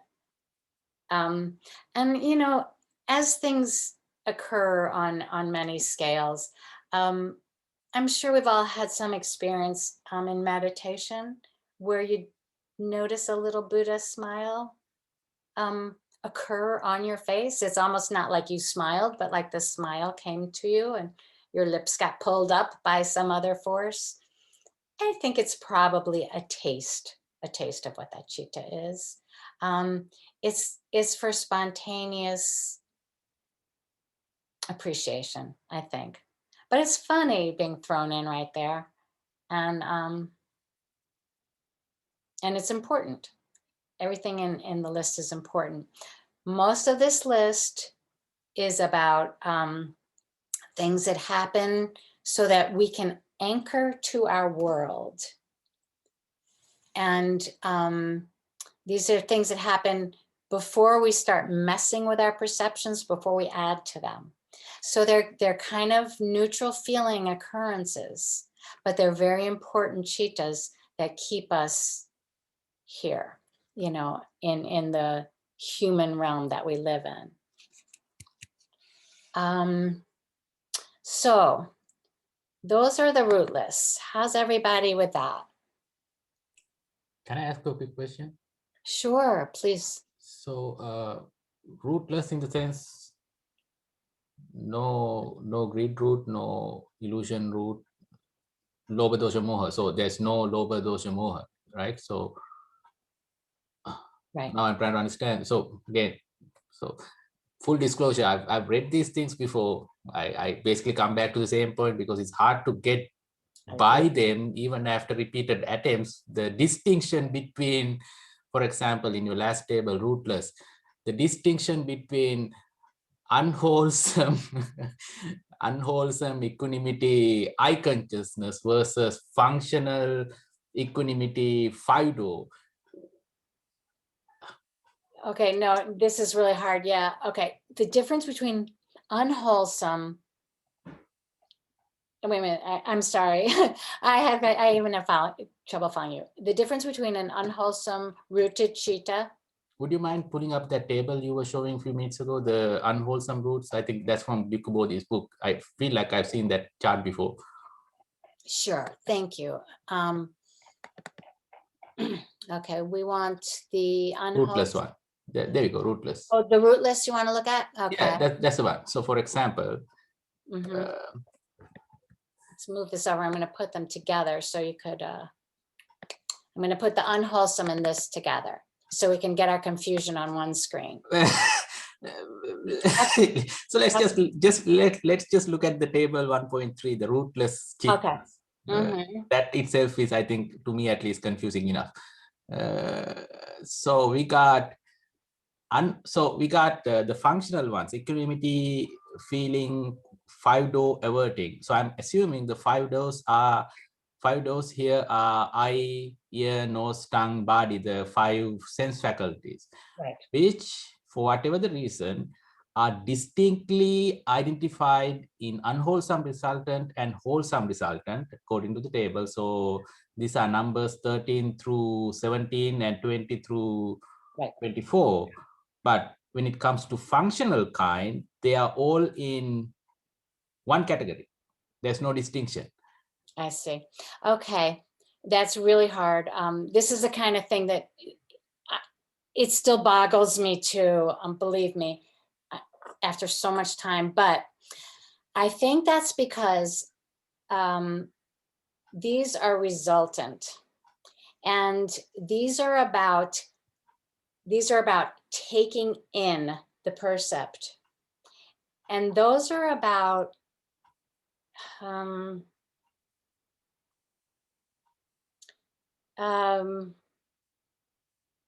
like the unwholesome cheetah is about the action.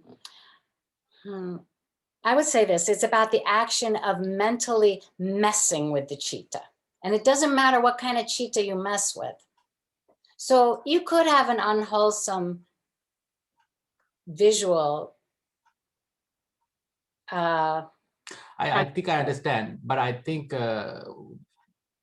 action hasn't happened yet. This is just on the right. So from my understanding is we have to have 3 things for any consciousness, right? So we have to have a faculty, an object, and the consciousness, the chakku viññāna, the sota viññāna, the viññānas, right? So if you don't have all 3 components, we wouldn't see. Even if we see, we don't recognize. So for example, sometimes we look to the far, there's someone in front of us, but we don't see them because even though the object is there, the consciousness, the viññāna has not occurred. So I think getting the action involved would make things even a little bit more confusing.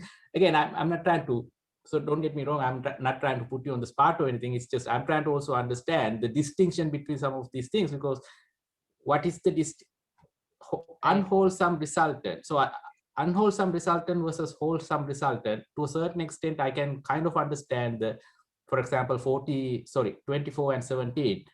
Feeling is pain. So pain is naturally something we associated with unwholesome. I don't know if it's unwholesome, but not something we like. So fine. Pain versus pleasure, I can distinguish those two. Yeah. Now the question becomes, what is the functional kind then? So we got unwholesome ones and wholesome ones. So functional here implying neither. Do you see what I mean? I mean, Yes. what exactly is a functional kind? I think I'm going to give it one more shot, and then we're going to turn to Bhante.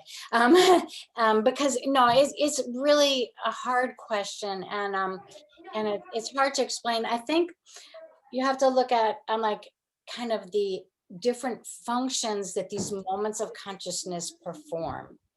And so, yeah, a functional moment, it is kind of pre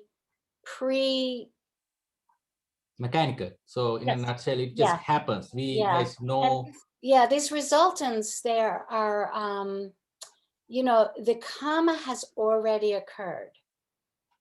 So, you know, so say, you know, you have the karma of having, I'm going to go big, like an unfortunate childhood, and you get all these emotional complexes about things, and they rest in your mental formations.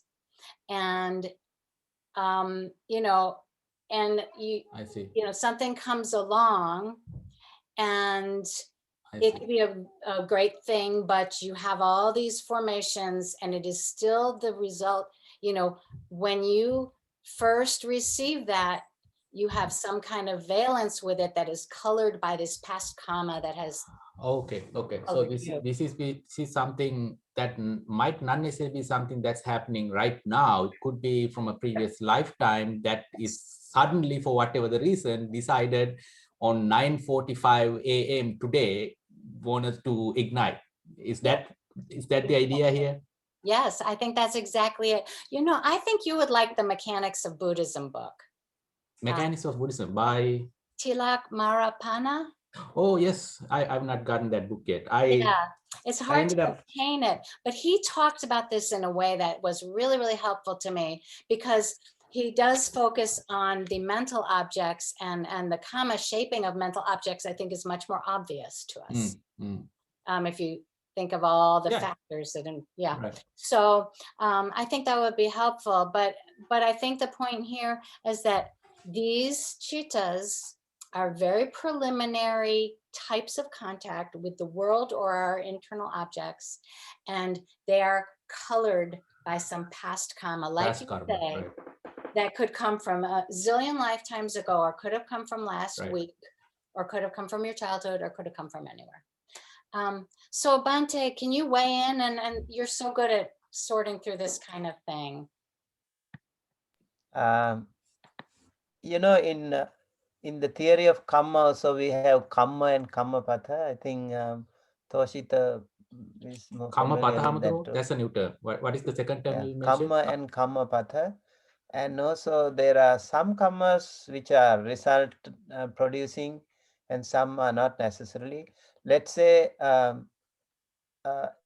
it is said, like, if you want to if you want the killing action, the action of killing to be complete, there are 5 steps, right? You need to know there is a living being, and you have the intention to kill, and then you actually plan it out, and then you execute, and eventually the living being dies.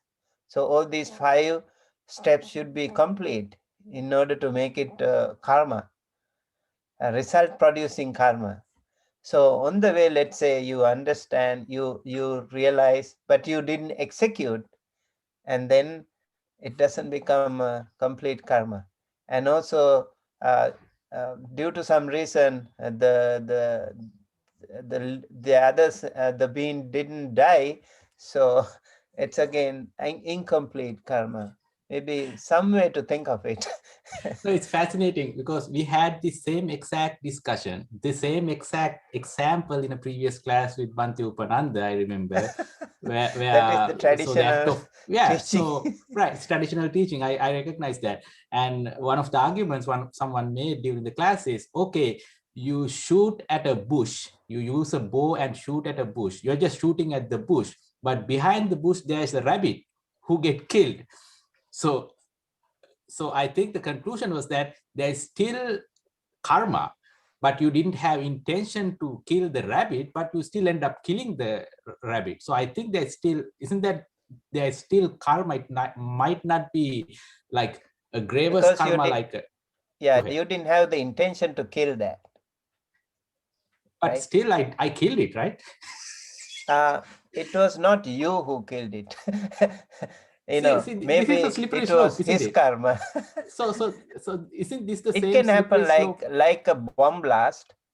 Lots of people die, but not necessarily that you have the intention to kill that exact same person. Maybe by mistake you kill another person.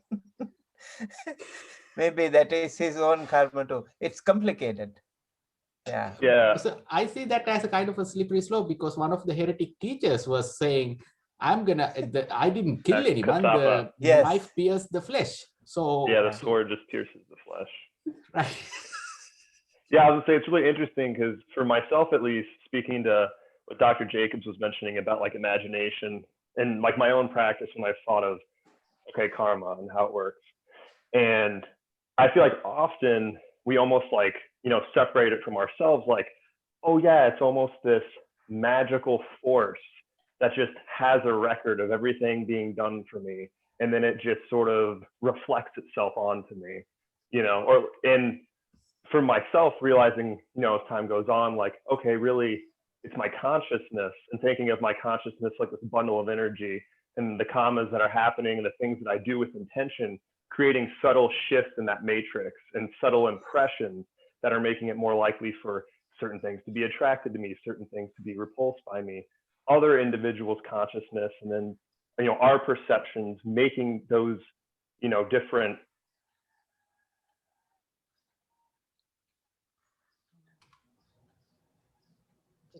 It's a nice place to hang up there, Kyle. Yeah.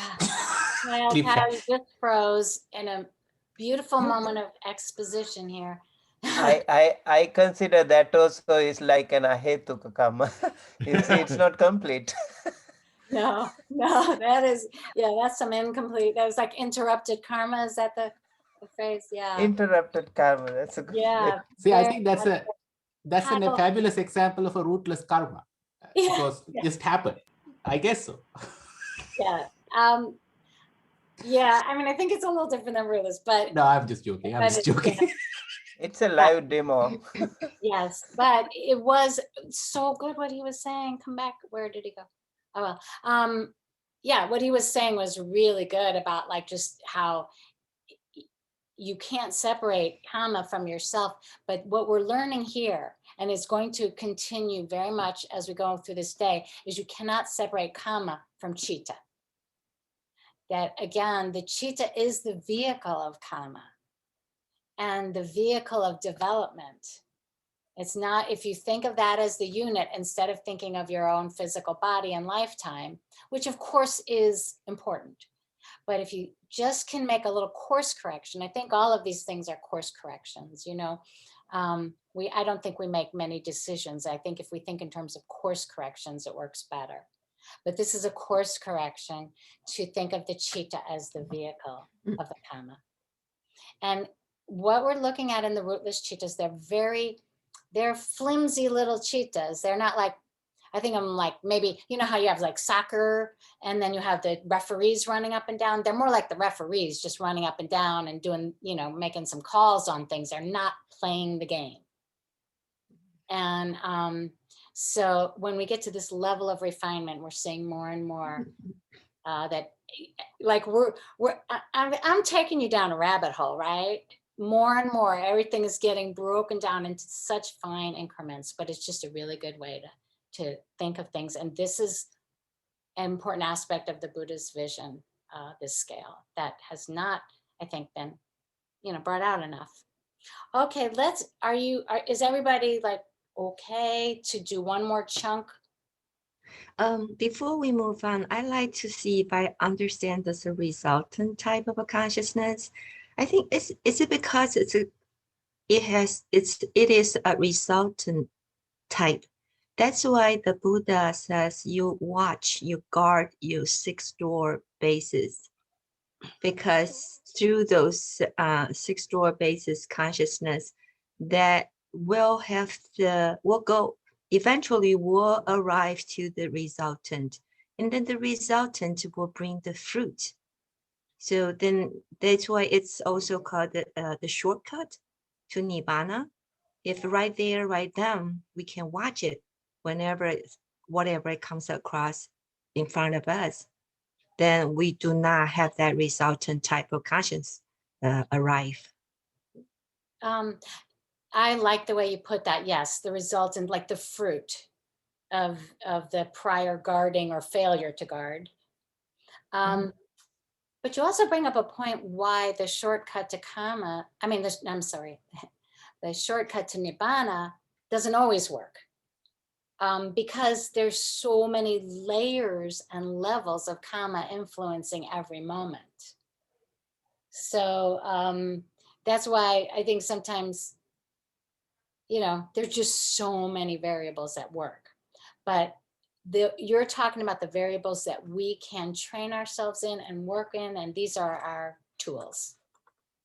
And yes, and they will, we've all, I think, seen this over time. They will change the kind of resultants that we typically are living in as you do that work of guarding the 6 doors.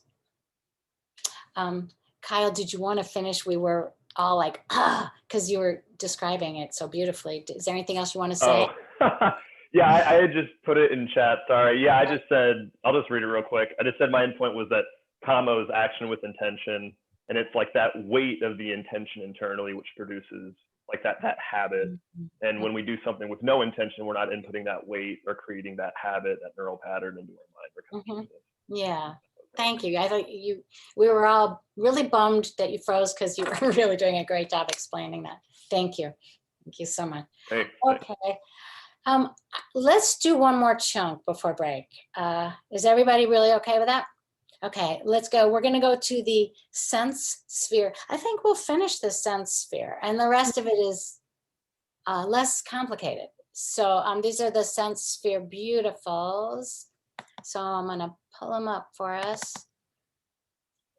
Okay, yeah.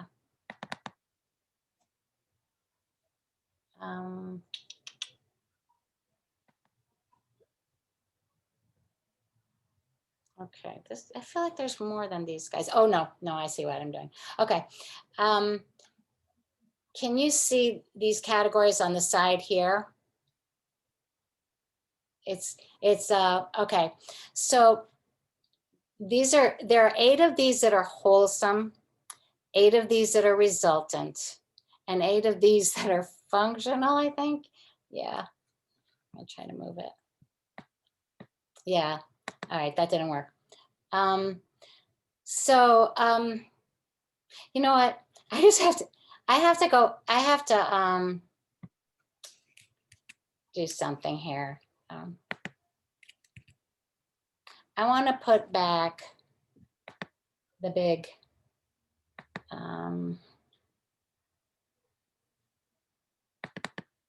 CMA chart. Yeah, I lost my bearings, sorry.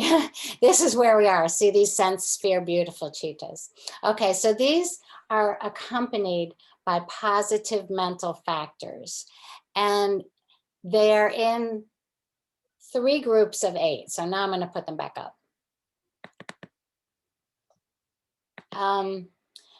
As you see, the 8 is our familiar 3 binaries with feeling, dissociated or associated with knowledge, and prompted or not.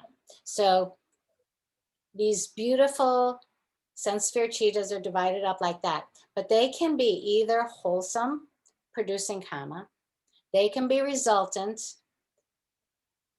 the result of prior karma, or they can be functional, which are the arahants, cheetahs processes. So, they're kind of, the first 8 are the wholesome, are kind of parallel to the greed-rooted ones. And then they break down into these other categories. Now, it's confusing the rootless wholesome resultants and the sense sphere beautiful resultants. These ones just have more roots. They're stronger. They do different things. Those are very similar processes, those 8 and this 8. I can see just the few faces that it's getting confusing, right? I'll just say these are like rooted versions of some of the rootless ones we just looked at, because they do different things in the cognitive process. And that will be more clear when we look at the cognitive process some more. But this categorization of wholesome, resultant, and functional, we will see that as we go on into the more meditative cheetahs. Because those cheetahs, they're wholesome, they produce good karma, they are the resultants of work and prior good karma, and they're also occurring in the arahants who are meditating but not producing karma. So we're going to see this division a lot, in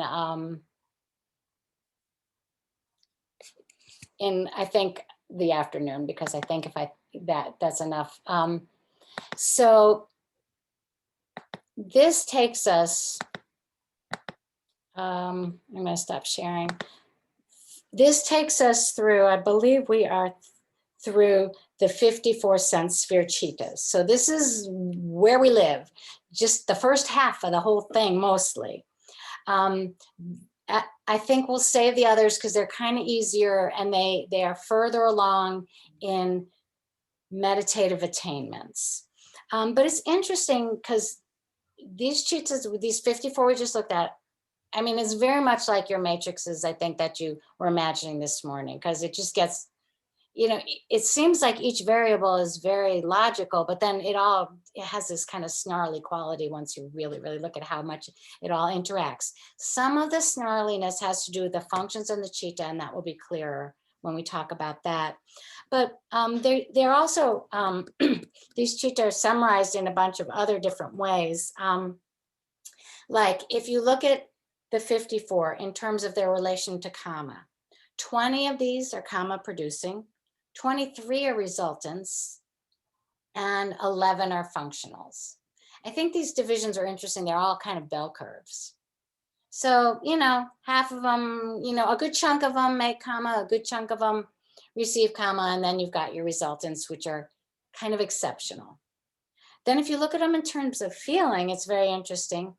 32 of the 54 are associated with equanimity, 18 with joy, 2 with displeasure, 1 with pleasure, and 1 with pain. So now we're weighted towards really not so much strong feeling, but where there is feeling, it's pretty positive. And some people use this fact to counter the argument that Buddhism is very dark and gloomy.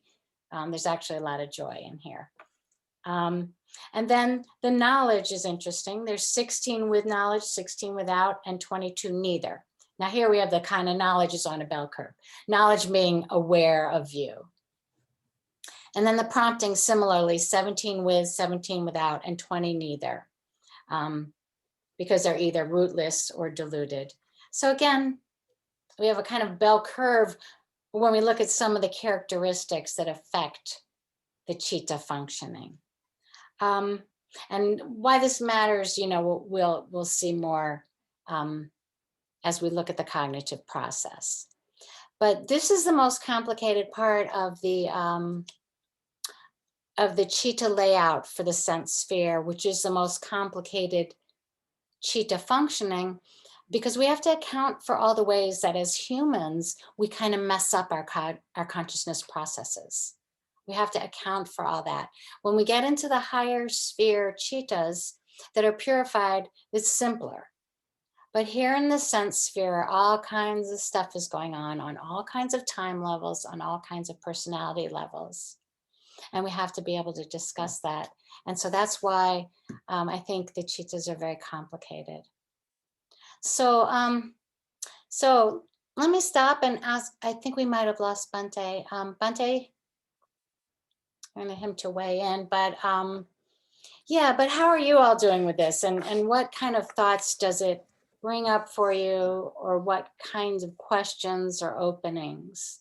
I just wanted real quick, I sent you a message on Slack with a picture. If you get time, if you could look at it, it was a different visual with the outlines of the sense sphere consciousness, and then it goes into form sphere and formless sphere and super mundane consciousness. If you get it, yeah. So thanks. Can I do it during break? Oh yeah, yeah. It's no rush. I just wanted to let you know. Yeah, no, it might be nice to bring back in for everyone, because you know, everybody has different ways of processing this kind of stuff, and so it helps to see it, you know, sideways and upside down. And yeah, it's just a different way of visualizing it. Yeah, I was trying to keep up with how you were describing it, and when I found this, it put them all in order. So like the 54 function, or the produces unwholesome results of past unwholesome karma, yeah, wholesome karma. So yeah. Yeah, I have a list that just goes from 1 to 121, which I'm going to use the bottom of it later. But yeah, I rolled it up and made a bunch of copies for my Sangha here for presents. They were thrilled. Anyways, I did make them as presents, but yeah. But what other did the different visual give you any insight to pass on to us? I'm still wrapping my head around it. It's a lot to take in. So like rootless is basically, if I'm understanding right, rootless is basically from past karma or karma, right? And or some aren't, but it's based off of intention. Anything that is a karma resultant is mixed in, let's say, with prior intention. And when we look at the Chaitasikas, intention is actually one of them. So every cheetah is accompanied by some intention. So now we get really complicated, but I'll save that for later. Yeah, I think I'm going to have to reread it maybe 1 or 10 times. So. Yeah, me too. Cheetah can't be separated from karma. No, that's not what I was trying to say. No, but isn't that true? What can't be separated, Lee? Sorry. Cheetah right. can't be separated from karma. Right. I mean, there are some that don't produce karma, and they're a functional cheetah, but the issue is always there. And you know, there's a question some people raise about that I've heard raised about the fact that there is intention accompanying every cheetah as one of the mental factors. How could intention accompany a cheetah that is not karma producing? But in this case, that intention that accompanies the cheetah, I'll talk more about this later, is seen as more like a marshaling force, like a organizing force, not exactly the kind of intention that we think of psychologically. But yes, I think that cheetah is the vehicle of karma and development and path.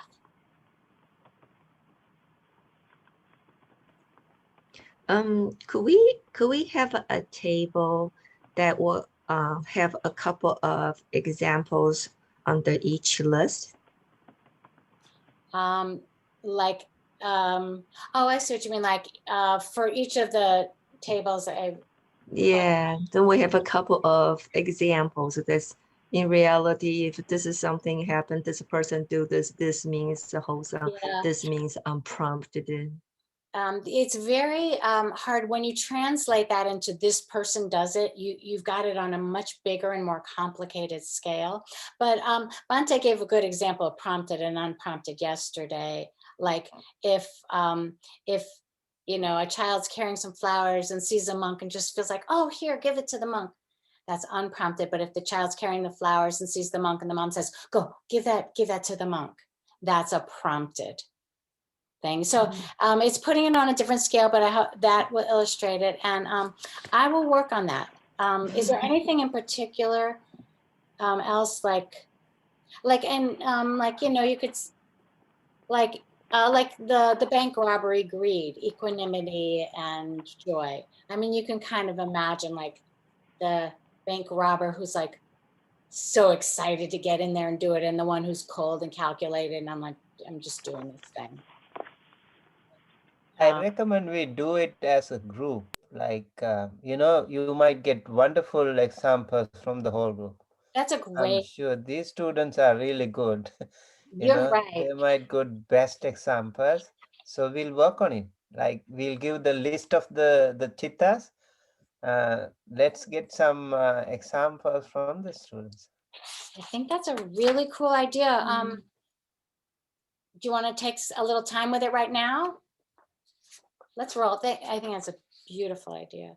Okay, so, oh boy, yeah, it's so hard. My head gets really full. Let's start with.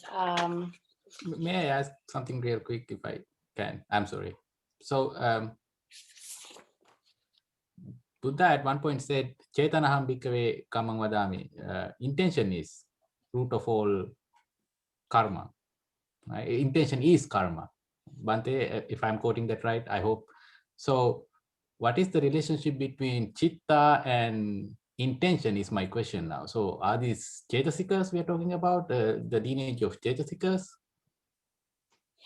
There is, yeah, I'm talking about the Chetasika of intention. There are 7 mental factors that are called the universals, and they go with absolutely every single cheetah. So one of them is intention. And so then how could you say that a moment of consciousness action does not produce karma when every cheetah has some intention? That is a puzzle. And I've heard this posed to Bhikkhu Bodhi, and let's pose it to Bhante. Bhikkhu Bodhi says that the intention as a Chetasika is more about an organizing, marshaling force. And that it has to, I think another thing you could say is that the cheetah itself owns that intention, not the person, but I don't think that really helps. Is there something you can say, Bhante, about that? How every cheetah could have intention, but some don't produce karma? Yeah, I felt like some students joined this course and some of them dropped the course on the way. Some of them even couldn't join it due to some reason. So the action was not produced. It was not result producing. And some people complete the course but couldn't do the exam, still not result producing. Just an example. Sometimes it's we also have to be a little careful in giving examples because it can also mislead. But it's good to get examples like that for our understanding. As Lisa said, we have all whatever number of cheetahs. Let's try to find examples for them. Mm-hmm. I something like a Google Doc, so we can fill in the blanks. Maybe we will get some good. Maybe even the Slack. I think if we can have a kind of thread so that we can give examples over time. It's fine. No hurry. It'll be a good project. Yes. Maybe even a group assignment. That's a really good It's idea. assignment number 1. Yeah, yeah. No, I think it's a really good idea. Lisa, is there anything in particular we can work with now, though, as a group? No. This is my something ideas of instead of talking about what it is, if we have an exact actual example, maybe we could understand a lot better. Not just prompt or unprompted. When you have a whole list, says this is what the feeling, equanimity, and then it is wholesome. Then in what case we can call that, okay, this is a wholesome plus equanimity plus this and plus this. Then we can say, this is what that is for. Mm-hmm. No, I think it's a really good idea. And yeah, I think that we've had some examples from Bhante, and I think the ones that are hard, I think the unwholesome and the wholesome are fairly much easier to wrap our minds around. The rootless cheetah are difficult, and it may make more sense when we talk about cognition, but I think that I think the hardest thing to give an example for are the resultants. Because we kind of understand when we do something and it has cause and effect. But the resultants are our experiences that are the effect, like you called it the fruit. I like that, the effect. So it's hard to, I think, say how like a perception can be an effect of prior karma. But I think when you think of things like, when you think of interactions, that might be good, like how you meet somebody and you have a lot of impressions. That perception is colored by impressions, but all of those impressions come from your prior experience. And the broad base of your prior experience, what culture you were raised in, what part of the world, what type of people, what religious, what the weather was like, just everything feeds into how that perception arises for you. I mean, it may be somebody standing next to you visually sees the same thing, but all the distinctions about how it arises for you are the resultants of these prior intentions of yours and other people's. And it's something we don't think about on the perceptual scale. We tend to think of like the big karma payback idea, but not this fine scale. It's hard.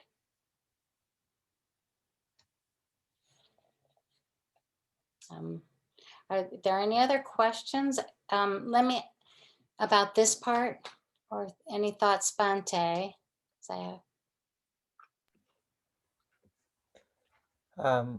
I think now we know why Buddha was teaching in the heaven. I promise this is the most technical, the most technical day, I'll say. Mm-hmm. Although I think for this much, for a beginner level, I will just introducing Abhidhamma. This is still a lot, yes. So maybe we continue and keep learning more. Over time, hopefully things will be clarified. Just the second day, yes. But still, it's a really good beginning, and hopefully we can continue to learn more and more. And I also really like when the students give such wonderful opinions and also examples. That way we can work out more. And I felt like if we have that group project of the examples, maybe we can forward to Bhikkhu Bodhi and also to some other monks, Abhidhamma teachers. We can get their feedback too. So let's make it a sample project, and that can also help benefit more other students in the world, Abhidhamma students. Yes. No, I think that's a great idea for a learning material, because I think this is what it's about bringing the Abhidhamma to a broader, bringing the information to a broader group. And yeah, I really don't mean to swamp everyone, but I feel like it's really important to get a taste. And we, you know, we can leave it at that as a taste that, you know, and we'll have this project to explore together. But a taste of the complexity is very important, just to dip down into it. And I hope it's not too frustrating, but you know, what happens is you study one thing this way and then the next thing that way, and then they start weaving together. And then it starts to take hold. But it's kind of like mixing up, you know, like batter when you're baking. I mean, we just threw everything in and it's not mixing yet. But it will, I promise, or I think. But you just have to take a swipe at it this way, swipe at it that way. And, you know, and different people, different swipes work better.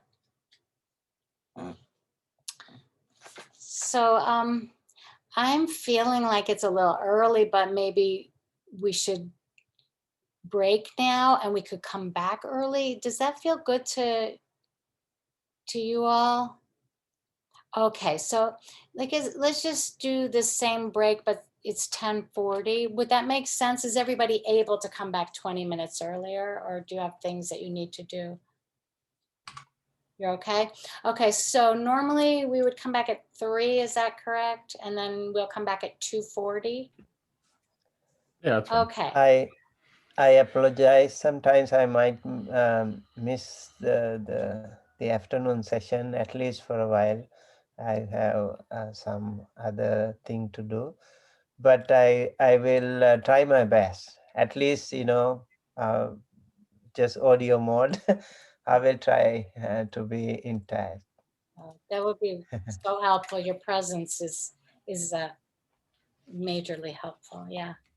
I do have a question, kind of a bookkeeping question for Bhante.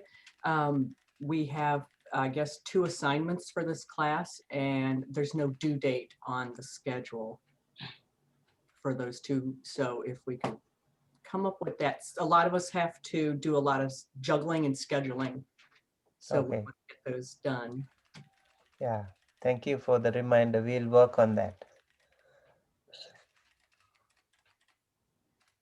Okay, well, go take a walk, eat something, forget about it all for a little while, and we'll be back in the afternoon and see where it all landed, okay? But thank you all. Okay, thank you. Thank you for your efforts and hanging with it all. Thank You you. need a walk, Dr. Beth. Take care. Bye. Bye.